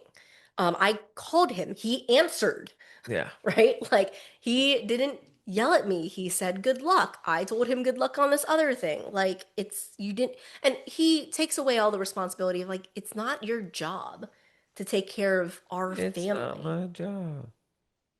you Dun, know? dun, dun. Yeah. So, and I think she's got a little bit of Laurel in her, right? That same thing. Like when she and Susanna get into the fight at 4th of July, like Laurel is taking it upon herself to be like, I'm gonna be the one that picks up all the pieces when it all goes to shit. And Susanna's like, fuck you. You don't need to do that. You love doing that. Like you love coming in and fixing it all up. And I think Belly, again, really holds dear what Susanna said, which is like, I need you to keep the magic alive. And she's like, I can't.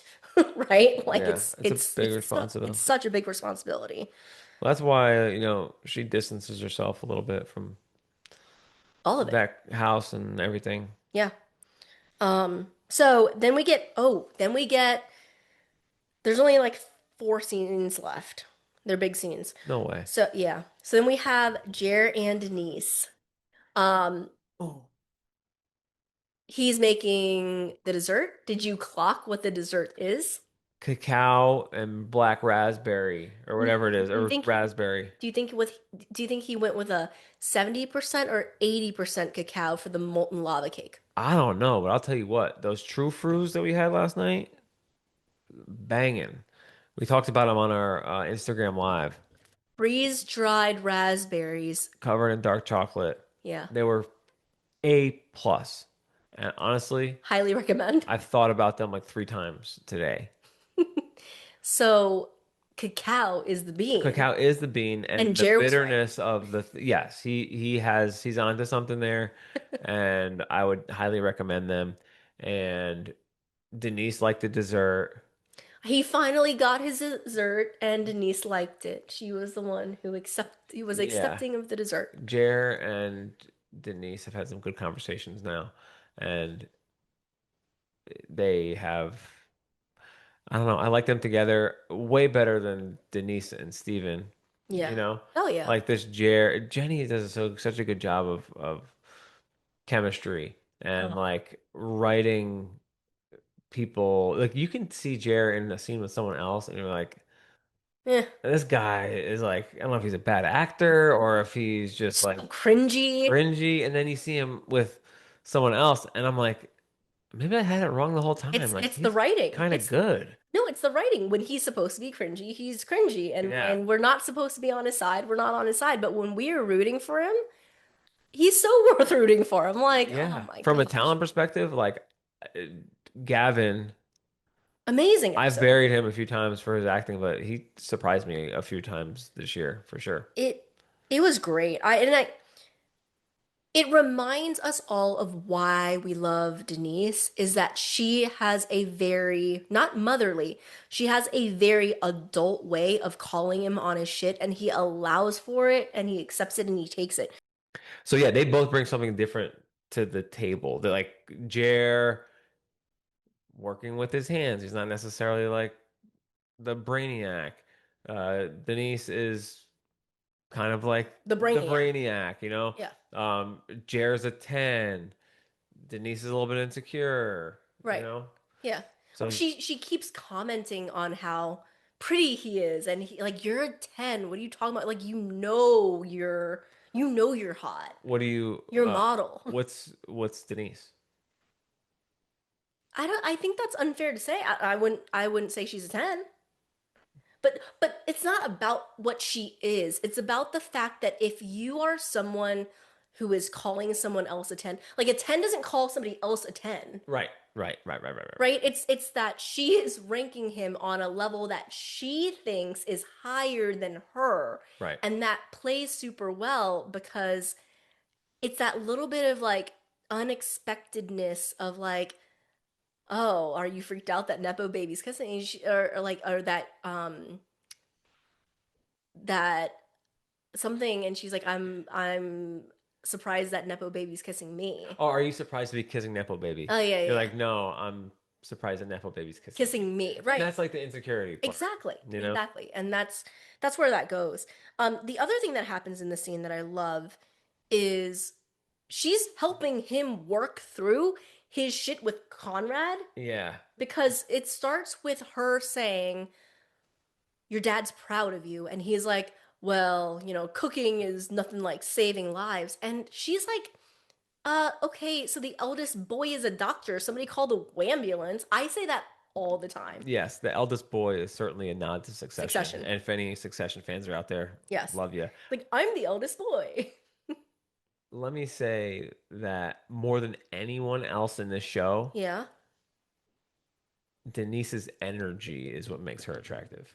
Oh, yeah. Denise's energy, Yeah. it's like palpable Yeah. through the screen, like you can feel it. Yeah. It's her energy that makes her so attractive. And so the other thing is he and then he shows his insecurity. His insecurity is all rooted in Conrad and like how she perceives She Conrad. calls him on it. Like, yeah, because he's like, I saw no, you. I saw you falling into like how smart he is and like all this stuff. And he's like, oh, you're obsessed over hearing about his rotation. She's like, no, bro, you are the one who is obsessed with him.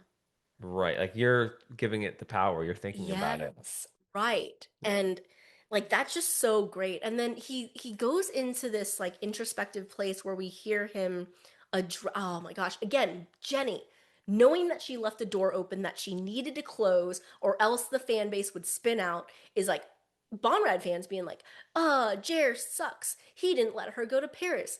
He knew what he was doing, Yeah. and he takes ownership of it. And that's important because And a it's lot of times important. we as humans do not call ourselves on our own shit and be like, yeah, I bogeyed that one. I messed up. Yeah. I And I fucked up. I was yeah, selfish. I would love for him to say that to Belly at some point, But the fact that he is saying it to somebody that he really likes and trusts and that he might be in a new It relationship covers with, the audience at least. it is, yeah, it covers everything. But you also learn that he doesn't, his biggest fear is like being alone.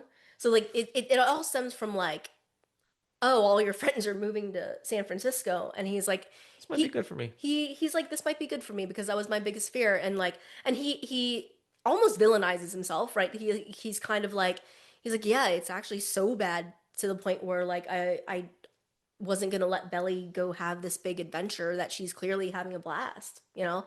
And Denise is like, huh, growth. He says it earlier, right? Like, is this progress? Like, and it is. Yeah. And then they kiss. Oh yeah. And the best part of the kiss is you didn't like that they showed her reaction after kissing Steven. And it's because we needed to see the Yeah. dichotomy of her kissing Steven and her reaction versus her like really leaning into this chair kiss. Some curly-headed kids. Somebody said that. They're gonna Yeah, have the cutest curly haired babies. you said that earlier, so I'm. But somebody else said Somebody that. else said that. Yeah, somebody else said that to me. That was a stolen comment. A stolen That was comment. a stolen Yeah. comment. Remember, Jarrett was so jealous of Conrad that Conrad told him that if he ate crust or something like that, like he would have straight hair. It's funny. That's a. So I did not know that. Conrad could finish all of his sandwiches. It's something like that, or Yeah. like the reverse of that. Anyway, and he was like, "Yeah, because you wanted straight hair." Anyway, it just reminded me of that. Okay. Riverwalk, dancing. Yes. So now they're on the sand, and it's the river. Hey, the very first time you watched it, you were like, "We gotta go there. That is beautiful." When Belly is saying, like, "Look how beautiful it is," and how the light bounces off the buildings into the water, like, I was hoping he was gonna pull out the postcard. oh, oh, maybe we're saving that for the movie. Maybe. But yeah, because a pretty did say like the postcard that she sent had couples on the Thank you sand. to that pretty. But the I'll let you talk about this. so when they're walking down there, I didn't notice it the first time, but Conrad says good evening to the gentleman who's sitting on the bench. I didn't clock that I did. that the guy has a radio there. Yes, old school, baby, old school. Is that old school radio? Because I was like, is this show music or is there music actually playing? Because Conrad asks Belly to dance. So he has the radio. It's I only have eyes for you. Only have eyes. There's that commercial, the Amazon Prime commercial with the older black couple. Great commercial. Check it out on YouTube. That's how Casey knows this Yeah, song. yep, You really yep. didn't know the song other than Sure, that? I mean, that's like it's a super popular commercial though. So Yeah. But and you're it's like, in a lot of movies and stuff. yeah, you're like, I've heard that from somewhere. I'm like, and then you pulled up the Amazon Prime commercial. Anyway, um, so then we get Belly describing and saying it's so beautiful, and Conrad gives her this look like you're beautiful, and or like it's so pretty, and you just know what he's thinking. If there's a thought bubble above his head, it's like you're so pretty, and he asks her to dance. I love the Belly, would you dance with me? She says yes. She's wearing his jacket because he's a gentleman. I was asking you to dance. We're not gonna dance right now. Okay. It's too late. It's too late for that. But then we get. I love this scene too, but I love it because of. Go off, Queen. I love it because they talk. They like actually talk without fear, without judgment. They're owning their shit, like you just said about Which bugs me because Probably you you. know why. Which bugs me because she fucking not takes it back eventually later, but No, she lets it go. Like, what the fuck are we doing? they didn't. Bro, I just wish she just said it on the bed. nice, clear, clean ending. Yes, I just wish she said it on the bed. Said what on the bed? I love you? Yeah. She did say We it. did get a nice dramatic The cuteness of this scene does not mean that she does love him. it was just an extra little road bump that we had to get past. The road bump is everything. The road bump is her. You know how you always say, like, you can't get sober or you can't get well or you can't make a breakthrough. I use the word breakthrough in therapy Do it. until you get to like Yeah. the root cause. Yeah. They're tidying up some convenient pieces that are Yeah. like on the surface, but they're not getting to the root. We don't get to the root until she admits what she's really afraid of, which is we'll get to later on the bed, Okay, baby. post coital. But you know what I mean. I think I do, but it's just so much is left up to chance. If we don't get the text message from Laurel, what happens? I It's just scary. they're That's all. they're gonna be fine, you Conrad empath. I think you're just like you just don't want to see him get his heart broken. Yeah. Well, I'm like, You're like she's asked she said yes to dancing. Like they're being cute. She kisses him. we get to this point, and then after we consummate the act, it's like No, we're gonna walk some of it back. Like, no, what are we doing here? it's not a question of whether or not Excuse my boy? I know that's how you feel. It's not a question of whether or not they love each other. It's a question of if they are both at the right place in time to make a real commitment to be together. And I guess she finally gets there. She does not, she's not, she loves him. She is not necessarily ready in that moment. She spins out after he says, like, you're stuck with me forever. Right. She's like, oh, I didn't know I was committing to Right. forever here. She needed the 3 minutes to be like, okay, I do. Right. So, anyway, they're caught up in the moment. They're dancing. It's beautiful. I love that she brings up like, do you remember last time that we danced? He's like, prom. I thought he called her a little bitch the first time. Yeah, and I was like, damn, buddy. No, because she said he is like not my finest moment or something like that. Yeah. And she's like, oh, I was such a brat. So like they're both taking some ownership finally over it. But I love when he says, yeah, and then I yelled at you in the rain and ran off like a little bitch. Like the delivery was perfect. And she's like, she kind of looks, she's like, and he says, like, oh yeah, like a real prom to remember. And she's like, unforgettable. And then she like spins out and they're still laughing. They're it's not bad, it's not angsty. Um, and then he spins her, and then he says, "Oh yeah, not as Bad as you tell me to fuck myself at my at my mom's mom's or funeral." whatever he And said. yeah, no, fuck off. Like you Yeah. telling me to fuck off at my mom's funeral. And she's like, "I didn't tell you to fuck off. I told you to go to hell." So again, they Yeah. remember these And moments. time allows some humor for it. And Yeah, great scene. Good. it's a And great it's a scene. beautiful spot. We got to go there like at night. Yeah, the most pivotal part of it is that they look like they're gonna kiss, and she feels the need. I dropped this earlier. She feels the need to confess something because he's been pretty open with her. And All letters. yeah, so instead of kissing him in that moment, she lays her head on his shoulder and she says that his letters kept her going. And he was kind of like, "What?" And then she steps back and they're having a real conversation about it. And she basically says that whenever she was homesick, she says, like, I would just sit and reread your letters over and over again. So they like So you now know how meaningful the it's a letters were. two-way street here. So Exactly. we know what's going down. Right. Now, that being said, the one thing that I will say is they reversed it from the book, which I love Right.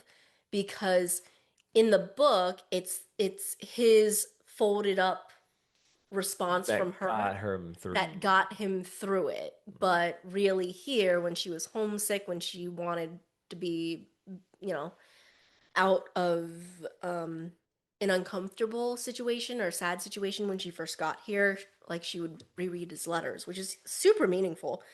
The most important thing I think from that though is he asks her, like, but what took you so long then to write me back? And she said, I wrote it down. She said, I had to move on. And moving on meant letting go. And I couldn't let go if I was still holding on to you. And then he looks at her and he's like, he's kind of got like tears in his eyes. I get it. And he's like, well, have you?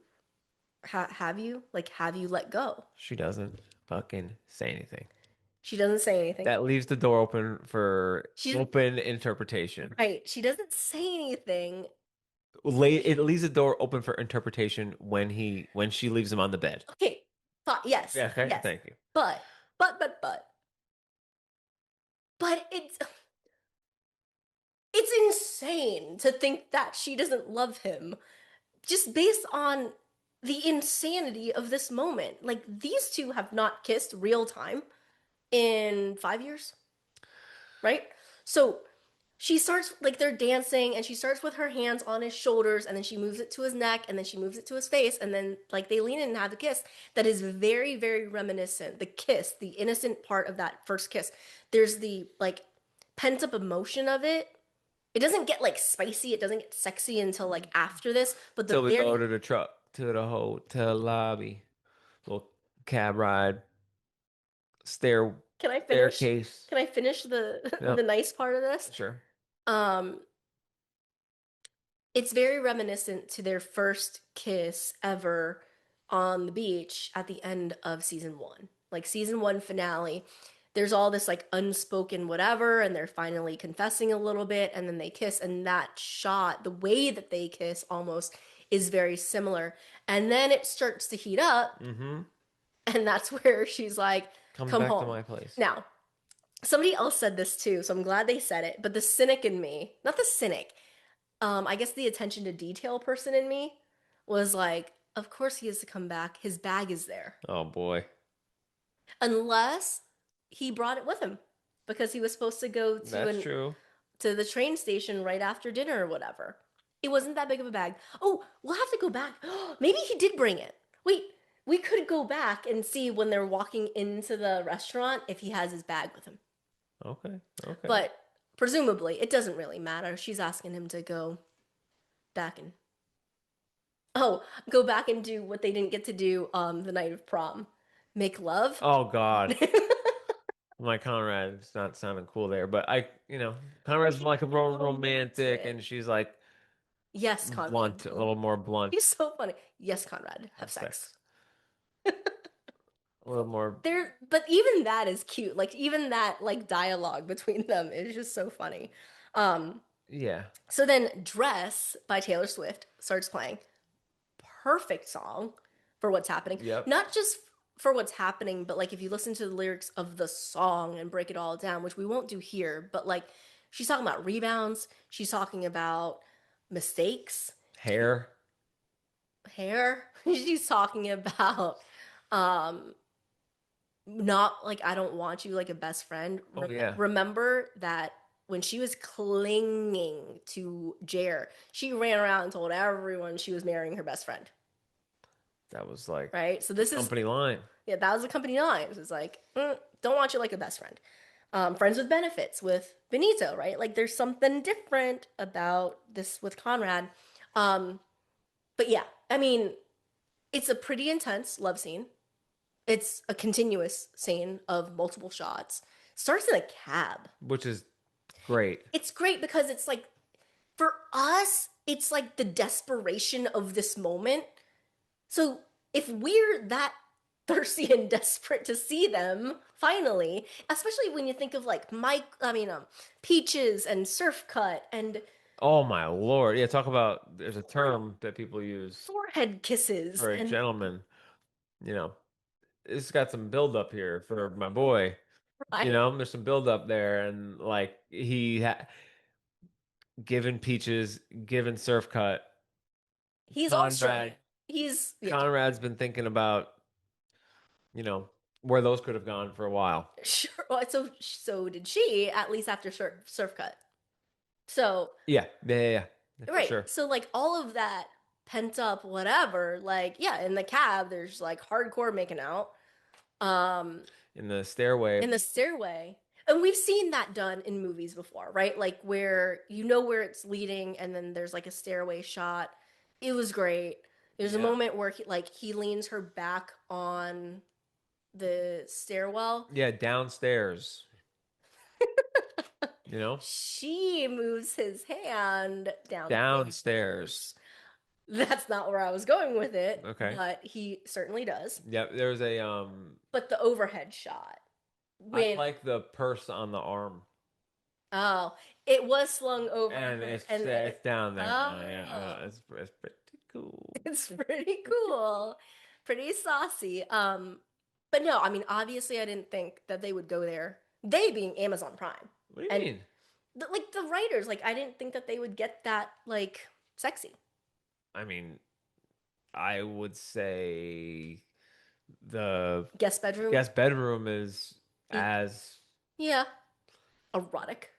yeah, there's been some stuff like that before. Okay. For sure. This was a little more black. Noir. Black dress, Black a dress. little more black dressy style. Yeah, I You know, gotcha. But again, going back, the overhead shot of like when they're together on and the bed or in the no, on the stairwell, oh, okay. there's I don't that even remember beautiful that. shot, like the overhead shot. I'm just talking cinematically of them, and then Let me going see. in. Yeah, she, We get he's the carrying her in. He's carrying her in. Opening, oh yeah, he carries her. he carries her. There's some shit. He's carrying her in now, like Which we've like seen 1,000 times in like movies. okay, legs wrapped around him. He opens the door. He closes the door. They're on the wall. Yep. Then they're on the bed. And then there's the He's on. Sabrina Carpenter. Yes, He does a Sabrina Carpenter. She right. Like does. that shot. If a lot of people are like, if this was on HBO, but like the shot, it's just beautiful. I mean, it is sexy, but it is very beautiful because you know that they're deeply in love with each other. And he's like undressing, and then she's taking off his belt, and like there's that whole thing. There's a kiss there. It's all very well done. Yeah. Like as a scene, it's fantastic. Oh, were you doing the unhooking of the bra? Yeah. Yep. Well, she's like taking off her dress, and he takes a beat to be like, I want to do it. I'll let him cook. I know. I think that was another like Casey as cheerleader for Conrad. The first time we watch it, you're like, yeah, do it. Like something like that happened. You're like, yeah, do it. And then we get The unhooking the of the bra. break of the music too. Oh, yeah. Which listen, Everything great. just stops. And And he lets it fly. what's he let fly? I've been dreaming about this, or I've been Oh, thinking about oh this. yeah, yeah, yeah. So Yep. it it's like the affirmation that she needs, but like I don't know how much she's actually hearing it until after they're done. And after they're done, like they're laying together, which is like so sweet. And And she's feeling it because she admits, I used to wish for you, blah blah blah blah blah. It reminded me of the campfire scene, or what is it? The fireplace scene. okay. She's like in her feelings afterwards, saying nice things. Oh, when she's like, it's always been It's you. always been you, blah blah blah, Yeah, and she's doing that again. right. But But that's the thing. She's not used to Conrad reciprocating in such like it's not even grand. It's just very honest. but Like I'm kind of with her a little bit too, where it's like it's open right. because there has not been any conversation about this. I know. It's like So for him to hit her with the F word forever, forever. It's like I hold on. I got like I get it. this shit in Paris and like Like yeah, hang on. I'm in Paris. You just got here this morning. Yeah. I've loved you my whole life. You broke up my wedding. We just had sex. What are we doing? You It want to be should have with been me like forever? we need to we need to hash that out, Conrad. Well, that's why so that freaks her out. And then she's like, "Well, what time do you have to leave tomorrow? Like, what time do you have to be there?" And he's ready to like, he's like, "Oh, I don't need to be there at all." Like, It's just a piling on of it's like piling. this is too much for me right now. Also, again, Belly with Jer, what she ran away from was like she couldn't even bring it she couldn't even like tell him that she got into the Paris program without worrying about his sad little feelings about not graduating. But you know what I Yeah. mean by that? She spent an entire episode to even get the courage to tell him that she wanted something for herself. So, Shout out new Patreon, Megan or Megan. so the fact that she is so afraid, like, oh, if you're gonna give up something for me, I need to give up something for you, and I'm not ready to do that. Like I just am standing on my own 2 feet. I just got out of a romantic relationship with your brother that had like hints of this shit. And that's what she's afraid of. So she fails. Like and but he's so sweet about it. She's like, "Well, I you shouldn't change your life and I'm not going to change my life." And he's like, "I would never expect you to." He's like he just wants to be a part of her life. Well, he's got a sinking stomach I feeling in know. his heart and stomach I know. because that he got that He got rope-a-doped. really hurt him. It oh my gosh. And Of all the things, yeah, that walk from the actually the end of the conversation in the bed to him putting on his clothes. to where him on the train, Oh, yeah. He's that's devastated. probably the worst moment of his life. He's devastated. Besides his mom, I don't know. Yeah. But like worst belly moment, yeah. That's the lowest he's been. Yeah. Yeah, well, yeah, because I think he always dreamed up like the courage to go do this. And like, if I do it and we're meant to be together, then we'll be together. And like, I'll take my chance and I won't overthink it. And Laurel's point, like, you just got to take a risk and go see for yourself, right? And he was trying to do that. So, now let's debrief this bedroom talk. And it's not sexy bedroom talk. This is like real talk. So, she makes an excuse to get out of bed. He asks her where she's going. But it's all going downhill from Oh, no, for sure. forever. Well, for Like sure. it's Like, bad. yeah, no. But what's great though about them taking the time apart when she goes to the bathroom is Oh, you got some thoughts on it. well, she goes in there because she just needs like a mental reset. She looks in the mirror, guys. Like she looks in the mirror, and I noticed this maybe on the second watch, but she is looking at herself in the mirror, and it's almost like there's two bellies kind of like vying for her mind, not even her heart, but her mind right now. She like looks in the mirror and she knows she looks different and she knows she chose to be different. And Right. part of her is like, just this morning before he got here, I made a declaration that I was finally good. I moved into my own place. This is my first year with my own lease, and I want something different this summer, and I'm going to cut my hair. We all know that when you cut your hair, you're looking to shake things Seen up. it 1,000 Yeah, times. she's on this change journey. Just this morning, she made that declaration to herself. But now she's got all these feelings of memories and how much she loves Conrad. And she's looking at herself in the mirror and she's like, that's not the same girl. And she does this like really sad, beautiful, poetic thing where she feels her hair like she's almost like sad. You got to rewatch it again because she's exactly right. She's sad that it's not that version of her anymore, that she chose to like cut it all off. She Literally. has to like psych herself back up to go say this big girl Yeah. thing, Which is which which is is an awful thing to say to him. And yes, it is cold when he's like, "Well, we can still get breakfast." She's like, "I'm not hungry." It's like a reaction. It's the Taylor reaction. It's the I'm kind of spinning out right now, but I'm just gonna like put on my big girl pants and I'm gonna protect my own heart and I'm because just this is gonna what I've like been saying for the last 8 months that get I'm not. I'm yes, Paris girl. I'm not doing this old thing again. yes, I slipped up and yep. I'm da da da da. And we already know, because she says it earlier, Hmm. that she is the type of girl that like she wants to perfect her French and she practices what she's going to say before she goes into the bakery. She is in there practicing exactly what she needs to say to Conrad And she goes out and says it.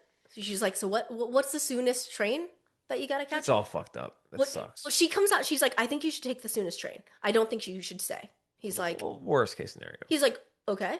He's like, "Well, the next train is like in an hour, but I could take a later one and still make it on time." She's like, "No, I'm not hungry."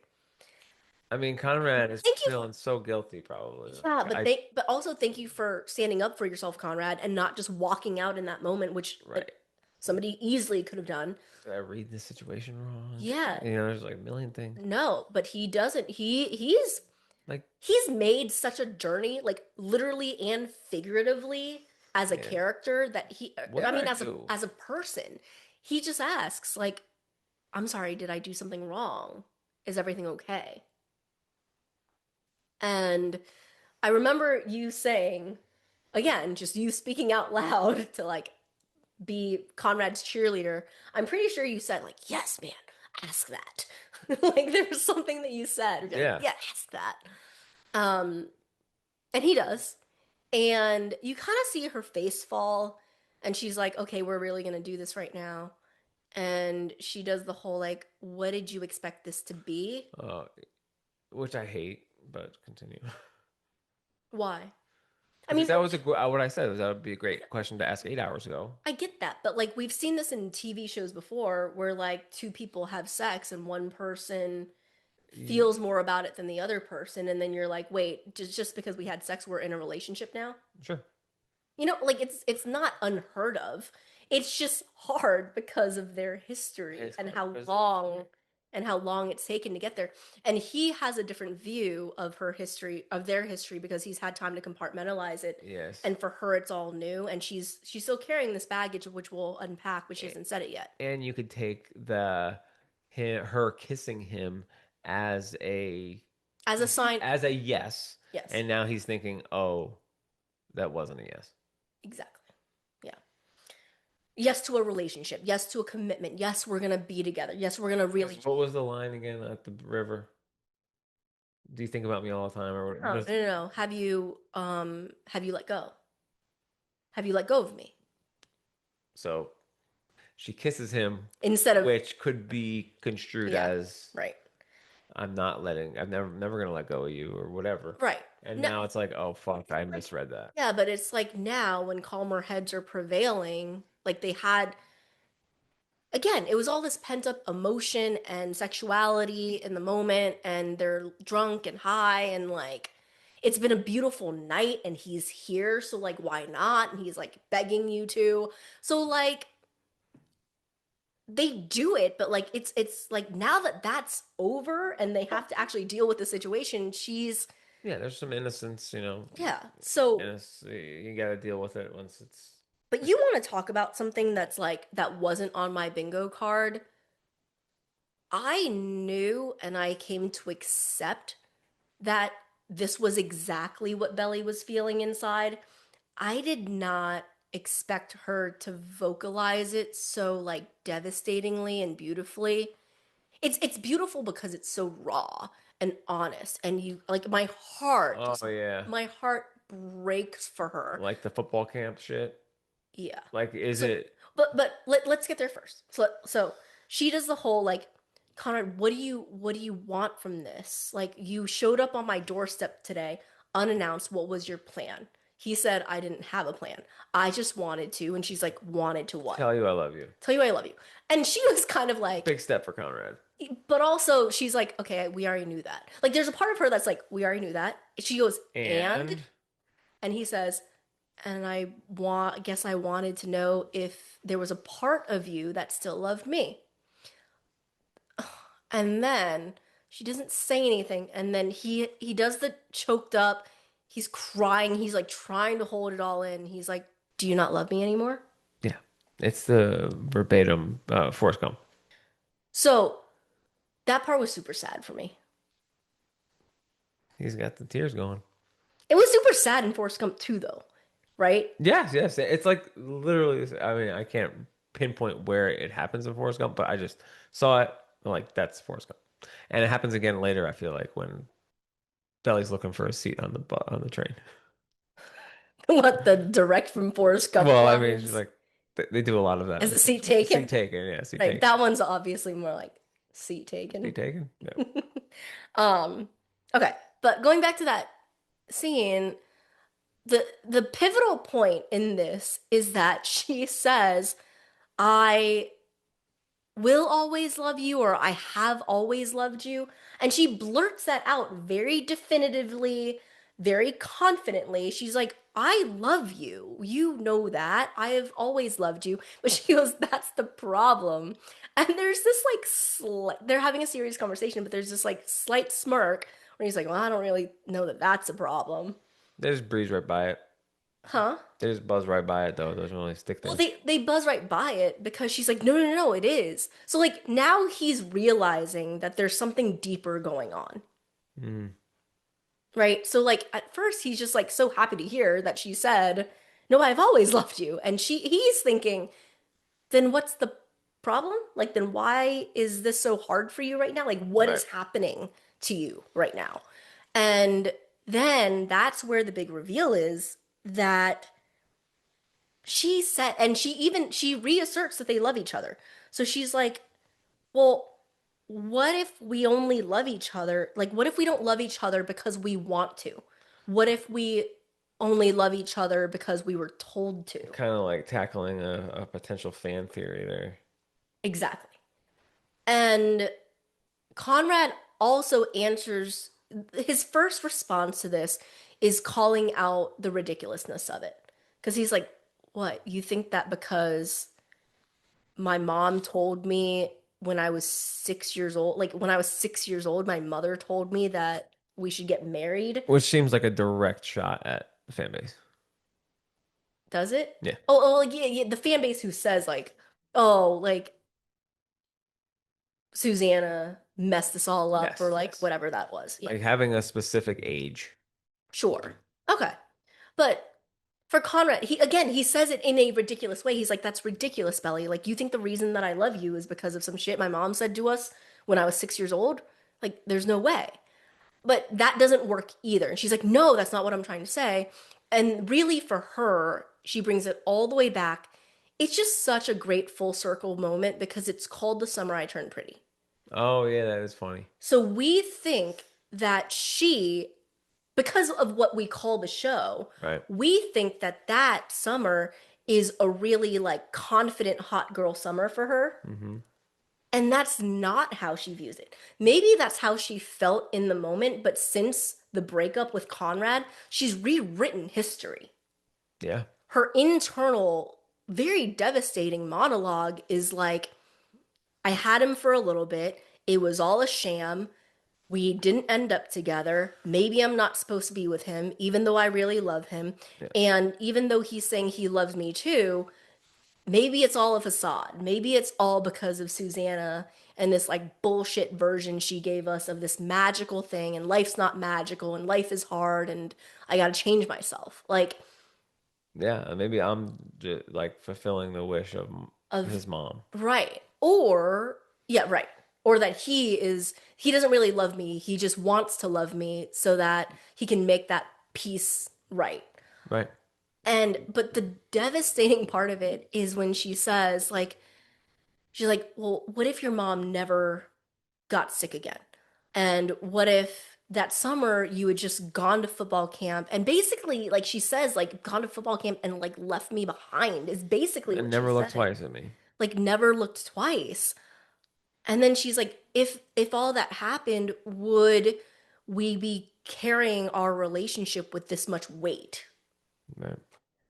And the way that Chris Briney plays that scene is like his heart is breaking for her too, hearing that he's like, are you fucking kidding me? Like, this is the thing that you've been telling yourself? Yeah. Like, this is the reason that we can't be together because of this thing.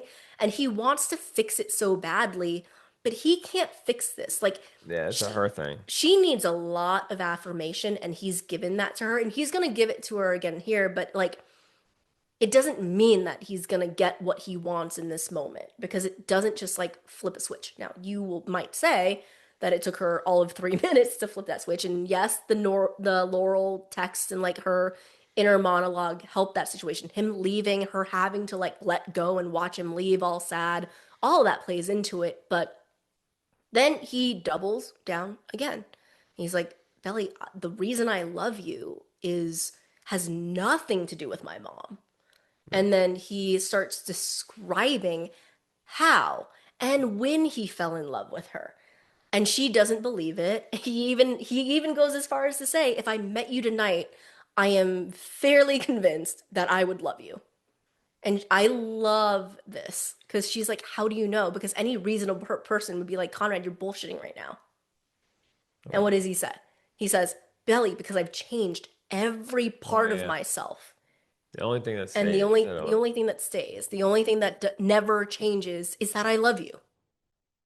So it's got to be And right, right. as far as how he has processed it, that's his interpretation. She says, and it was very harsh the first time I listened to it because I don't think I was listening into it the right way. But she says, I'm glad that you can be so sure. I can't be that sure. Yeah, I heard that. I'm like, Well, you deuces. we all, well, not we all, but you and I heard it as her saying, I can't be sure that I love you. Yeah, I can't be so sure, confident in my feelings. Right. And that's upon rewatch because I forgot that she says, what if we only love each other because? So he said, I love you. She said, I love you back. And then she launches into all this by saying, what if we only love each other because blah, blah, blah. So she's Mhm. recognizing that there is real love there. Right. What she is saying she can't be sure of is that they are meant to be together, that they can love each other from afar, that like maybe she has some reservations about like in this moment committing to him. Um, Which is rough. which is rough. And she says, I'm sorry. He says, I'm not. He's like, I'm not sorry. Yeah. Um, but that's again him the same thing with the forehead kiss when he leaves the wedding. He's like, it was all worth it. Yeah. He's basically saying, even this to this day, because I love you so much, and this conversation that we haven't had gotten to have yet is like it's worth it. It's all worth it. He says happy birthday. Oh, for sure. He says I'm gonna catch a train because he knows she loves him. It's just like this moment is not his moment. Yeah. Like that he can continue to write her letters. Maybe she'll write him back. Maybe he can come visit every Yeah. I guess you're three right. months, right? And maybe down the road. Yeah, I guess in this instance, it leaves it open a little bit. It wouldn't be like, Yeah, she's just like, I'm not there yet, is all that she says. right. Um, If she shot it down earlier in the day, maybe it's it been wouldn't have, over forever, it would have but been as over it is. forever. Yeah. So then, beautifully done. Then he leaves. Yes. She's very, very sad about what she just did. And Oh, yeah. She's the something. the idea that he said, I've changed every part of myself and this is the part that stays, she's she says in her voiceover, like, I've been working so hard to change myself, but maybe I haven't changed at all. And then she's like, but maybe if I haven't changed at all, and Conrad, who has changed a bunch, still holds us like very precious and near and dear to his heart, like maybe I can have that too. And she says, like, she sees the picture of her younger self that Laurel sends her, and she's like, has she been playing the victim? Is she like the she's like, was that girl so bad? Like she's done some shitty stuff Right. and she's really truly beating herself up over it. Like she even goes as far as to say like I love her and she loves Conrad and maybe she deserves like she says like worthy of love. Yeah. Like she was so ready to write off who she was as a person.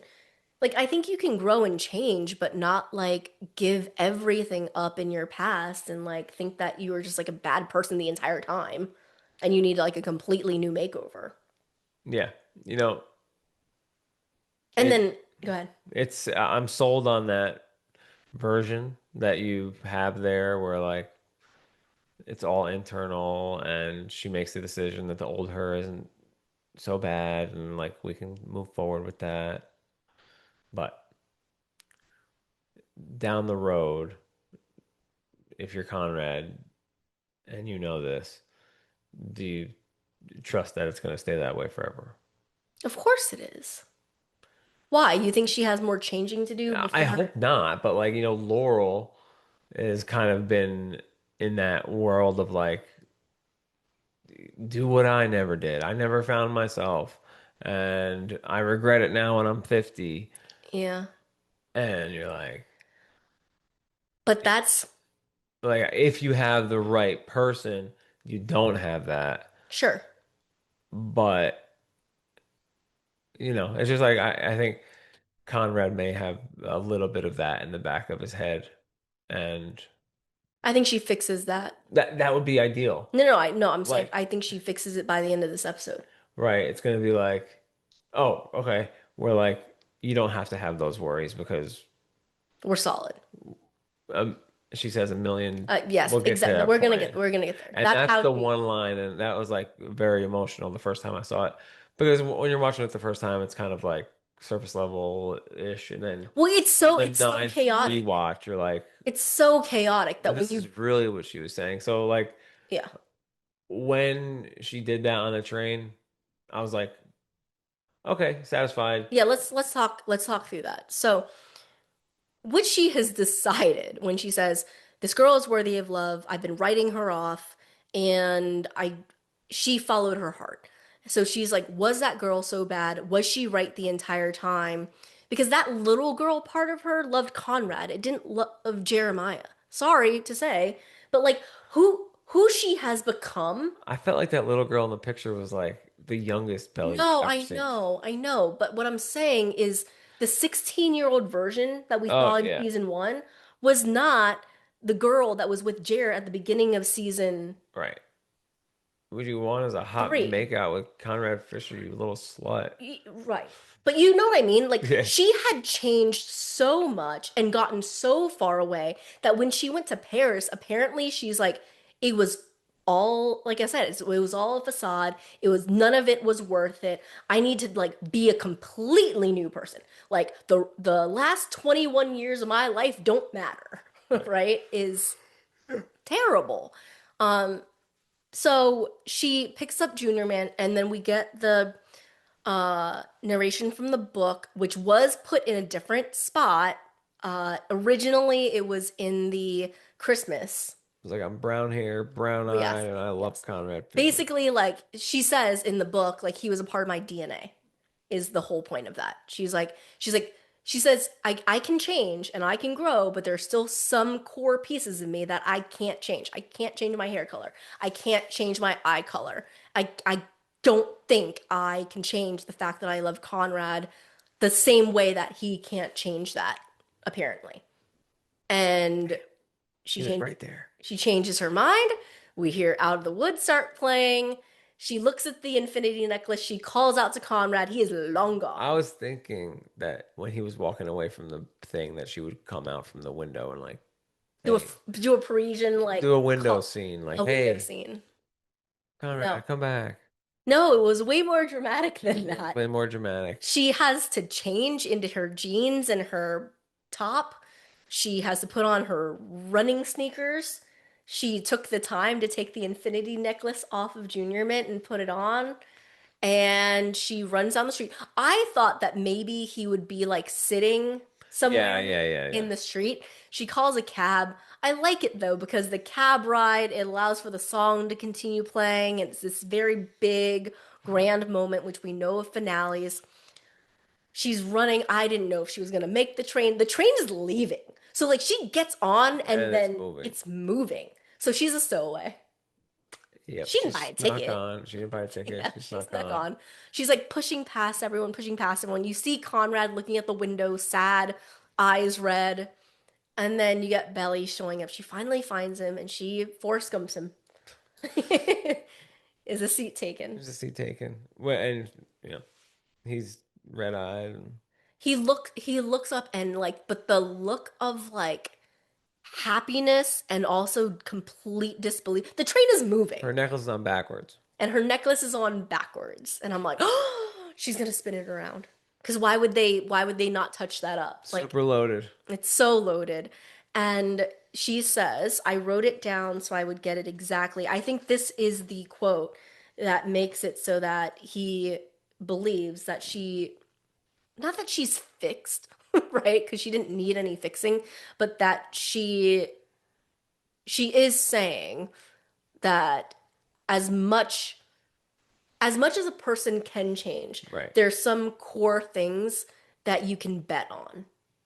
And like your feelings for me, I believe you, you can bet on, and you can bet on me is And is how I take it. that's great. And it was a really nice line. All right, so it's I if someone said that to me, yeah. I would take Uh, that and say we're good forever. but because she starts off by saying, Conrad, I choose you. Like with my own free will, because she has to undo what she just said. She's like, okay, I want you to hear this because I just poured my guts out to you. This has not, you're right. This has nothing to do with Susanna. This has nothing to do with anybody else. I am choosing you. My own free will. I want you. And then she says, if there are infinite worlds, every version of me chooses you in every single one of And every them. single one of them. Meaning We did this 1,000 times, 1,000,000 times. different different hair, different location, different every version that is Belly and Conrad will end the same Yeah, way. I'm never passing over you. You know what else? It was a really great flex for Jenny. Jenny Han, who was like, y'all really thought I was gonna change my endgame? Oh, right, right, right. Such a That is good a good flex. such a good fucking Like flex. you. You guys, you little sillies out there. Yeah, I ain't.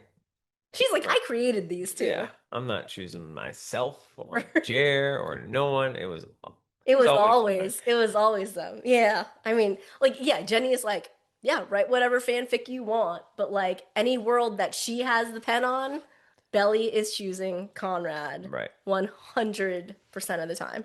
Um, it was amazing. Yeah, I welled I up there for sure. It was cried. Yeah, I cried there. And then I got the exchange of I love yous. So he stands up, they kiss. He says, Belly, I love you. She says it back. And then they and then we end on the part that left you wishing for more and more you will get. well, no, they flashed to the cousin's house and Right. So Phoebe Bridgers' Scott Street starts playing. yep, and the whole family's there. It's very nice. Hold hands with Denise and Jer. Stephen and Taylor are doing good. They're being The adults are cute. there. Oh, and they've all leaned into the champagne Adam. Yes. Everyone else is gone, right? And it's just the family there. It's very, very sweet. It's Yeah. very nice. And then you there's like 9 minutes left at that point. And then you go to Conrad and Belly in the car, Yeah. which is good. They seem a little bit older. Upon rewatch, 2 years may have passed. maybe 2 years. Because she says, I didn't go back that summer. I went back a little while later. Yeah, yeah. And then she even says, like, returning to a place that you've been away from for so long. For Yeah. so For so long. long. Like So maybe long. 3 years. Long, long time. It's like Long, yeah, something like that they say. yeah. So, Because, well, now that we know we're getting the movie, um, it's because if she stays in Paris or when she moves here, she's definitely moving to San Francisco. Nobody's in Boston right now right. What do you think they're at the house for? to plan their wedding. That's what I'm thinking. She's kind of, they got No, no, no. Wait, actually, they don't have rings. Um, the so dress kind of nicely though. yeah. I don't know. Maybe they just decided that they wanted to go back. Maybe he decided to take her back there and he was going to propose there. Maybe he comes up with some reason like, hey, we should go check on the cousin's house. And maybe it's a proposal. That's possible. There's a world where they already filmed this movie. So if we live in that world where they've already filmed this, it would be pretty easy to keep them in their outfits add everyone else in, shoot a really quick surprise engagement scene, and then I mean, it could be a 3 day, like it could be a movie that's filmed over that takes place over it's 3 days. over like a weekend, It could take place over 2 days, a a day. year. It's a movie. Right. But you know what I mean? Like, if you're going to film it over a 3 day period, it's a lot. You can film it quicker. Sure. Less settings, less scenes, Oh, I less feel you. outfits, wardrobes, Right. extras. Right. Um, And if you contain it, whether you don't need a lot of extras, sure. like, probably easier to keep under wraps too. Yeah. Maybe they shot it all on a soundstage. I don't know. But it's it's super fun. We're certainly got so many more episodes to do and so much more to talk about. Can I talk about though, like Yeah, thoughts even on though it the ended on finale that, episode. huh? But yeah, go. Even though it ended on that scene, like yes, when that was the end, I was like, oh, so we're not gonna get the wedding. Right. And I actually got to the point where I was okay with that because I was like, but we got literally everything else. We got all of the unspoken stuff. We got all the stuff that was open plot lines from the book. And I was just kind of like, We got the I book wedding. Like, but no, that's what I'm yeah. saying is like the book wedding, like that part is like 4 fucking pages. So I'm like, I would be happy as a clam to watch just this episode and then immediately read those 4 pages and feel satisfied. Yeah. Because, and I said this to a lot of people, my imagination is good enough that I can imagine what him proposing would be like, that I could imagine their wedding, that I can imagine them dancing, that I can imagine the beach thing. Hmm. I could not in my wildest dreams have imagined How that all happened. this Parisian episode. Right. That's true. And that is more precious to me than anything. Yeah. But we do apparently get to see it, and I'm so thrilled about that. But the part of it where I'm like, they are good is she's doing her like reaching out the window thing, and he puts his hand on her back. Yeah. And then like when he grabs her hand and then he like kisses it, he like kisses their held hands together. It's just so sweet. It is. They And then Christmas in oh Paris. yeah, Christmas like they it ended abruptly. And I'm like, whoa, this is the end? It wasn't really a I mean, they did the whole like the But song it and was the like it's if you're going the in thinking drone. there's a wedding, Oh which yeah. everyone thought, you're Yeah. like, whoa. And I'm like, Were you a little unfulfilled? not unfulfilled. There was part of me that was like, I went in with zero expectations the entire time. I'm just know it's ending with a wedding. Like that's kind of what I've been nailing to my head. Yeah. So where we're all positive, I'm like, dang, I think that Here's I was like, 98% fulfilled. And I was worried that other people might be upset. here's where I thought it was such a good episode Yeah. that I would have accepted 2 minutes of runtime and a montage. I would have accepted a photo album of their Yeah. wedding. Yeah. I would have accepted any of that because because the actual episode was so Right. fucking good. But the fact that it would have been that easy to just throw it in and they didn't made me feel like Jenny was holding something back on It purpose was so obvious that they were holding something back because of her note or just because in of her general. note, but also because how it ended. Like it The was gravity of like what we don't get to see. honestly the show was super exciting, and then it kind of like it was it like ended on a little bit of like a lighter note. Mm-hmm. It didn't end with Bang. a big high point. Yeah. So It's also a little unbelievable that you wouldn't get to see all of them together right, in like a final scene. so it made sense where when it ended, it was like I think Jenny's got Some tricks up her sleeve. it's and it seemed like the wedding still should happen, Mm-hmm. and it could be. I immediately thought of the Saved by the Bell thing. I'm like, Right. standalone wedding. I mean, it made so much sense, but did I think that we are gonna find out about it on the actual day? So they let people s- watch the episode process it, Yeah. spin out a little bit, and then dropped this bomb. And I'm like, y'all And are crazy for that. I don't want to get into it too much, but like the follow-up for Chris Briney needed to be a big announcement. It needed to be something exciting. Hmm. This is exciting. Even though he's continuing in the same role, it's still a huge deal for him. Yeah, And they're probably making a boatload of money. So congrats to them. to them. So, and Jenny Han, man, like this is probably the best product, the most biggest money-making product that Prime Entertainment has. Has.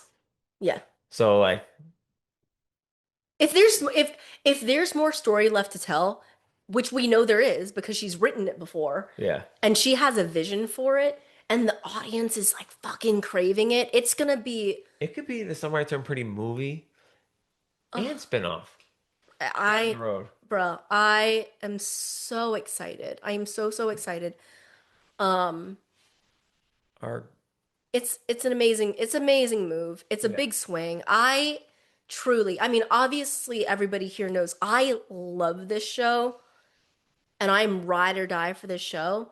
But like after seeing that finale, I've been so let down by so many finales of shows that I love. okay. And it was brilliantly done, beautifully shot. It was perfect. Yes. It was perfect. And I cannot think of a show in recent history. Like, every once in a while I'll like go and like look up like the 100 best rom-coms of all time. Right.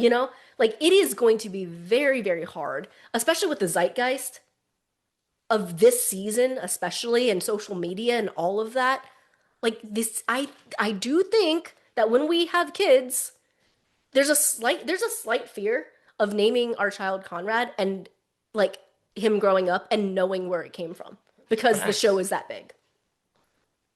Our girls are getting antsy outside the Oh, door. okay. Let me give a shout out to new pretties, Patreon pretties, Brigida, Pauline, Lily, Mel, Rachel, Grace, Alejandra, love that name, Jordan, Shelly, Shop Girl Sarah, and Megan, who I already shouted out. Okay. Keep your phone out. Yep. We're gonna say who won the episode. Who won the episode? You can only pick one. Oh, Conrad? Conrad. I think He Conrad won. finally got his girl. He finally got it. Now, you know how you said that towards the end of the season only three people can win? Mm-hmm. They all really won. Jer, Conrad, and like that's how you know it's a good fucking finale. Yeah, Jared did it. That He's like they right up there with like agreed, Kimberly. like all of them, all of them. And the people like this one, 8.4, so way better than the last two. Good. So Is it the highest of all time? Compare it to the other season finales. Is it higher than the Conrad episode? with Episode 5 of season 3? no. Okay. Episode 5 is a 9. Episode 8, where they break up the wedding, is also a 9. Okay. What about season 1 episode 7? Season 1 episode 7. 8.2. See, okay. All right. So and then last year's finale, Last year's finale was 7.7. tough. Tough. I don't want to end abruptly, so I want to give you the opportunity to have any final Finals. thoughts here. Well, no, can we do this one was directed by Jesse Pretz, who has directed the last 3 in the series, which is amazing. Yeah. Teleplay is by Jenny Han, and I think Sarah, you're gonna have to help me with the last name. It's a big long name that I think begins with a K, and I'm probably gonna screw up the pronunciation of it, but I will try my best. Teleplay by Casey's pulling it up. Yeah. Kill some time. I don't have any time to kill. I Da, can da, sing. da, da, da. No, don't sing. Come on. Oh, we didn't do musical moment. There you go. Go for it. Uh, dress. Dress, yeah. Susan Cookcirca. Oh, not Sarah Sarah. Oh, Cookcirca. see, Sarah Sarah. Cookcirca. Cause can I see it? Caserca. Caserca. Sarah Caserca. Sarah Caserca. Yeah. So this episode is 11, episode 11 of season 3. At last, Jesse Peretz, Jenny Han, and Sarah Kaserka. I Kuxerka. think it's a silent, maybe. I don't see, maybe. Anyway, um, Lots of love, y'all. lots of love. Y'all did great. Those Bonrad Christmas pictures Super cute. give me life. They're great. It's just like such a it's a Imagine when Christmas comes, we got all this Christmas content to get into. It's not even Christmas time right now, and then we're like eating up the Christmas uh photo book, and then like last episode there was Christmas, and we got Sufjan Stevens Christmas. There's plenty of Do you think the Christmas. movie comes out around Christmas? Oh no, I mean I said 2027, but If it's already shot, it can if come it's out already shot, it can come out next summer. or Christmas I mean I don't want or to New get crazy. I don't Year's want to get or crazy. yeah, We can I don't know. certainly do a big episode We and will. hash all the stuff. And they are going to be on TV in like 8 hours. So those are going to be my 8 hours of sleep, and then I'm going to wake up and I'm going to watch I am so the Today tired. Show. I know you are. We're both kind of tired. I got to edit this baby. Um, Love you any last guys. thoughts? Um, so grateful for the fan base. Grateful that, we're gonna continue rolling. I know that this is it's a rocket ship emoji. That's what I'm That's your that's emoji. my emoji right now. So at Better Glasses Pod on Instagram, betterglassespod@gmail.com. Thanks for all those who reach out. If you love the show, please give us a rating. Apple, Spotify, all those places. If you want to join the community, Patreon is out there. It's like $3.99. Yeah. And it's a good community with a lot of positively awesome people. So Yeah. thank you guys so much. Thanks everyone for listening, and we'll see you next time.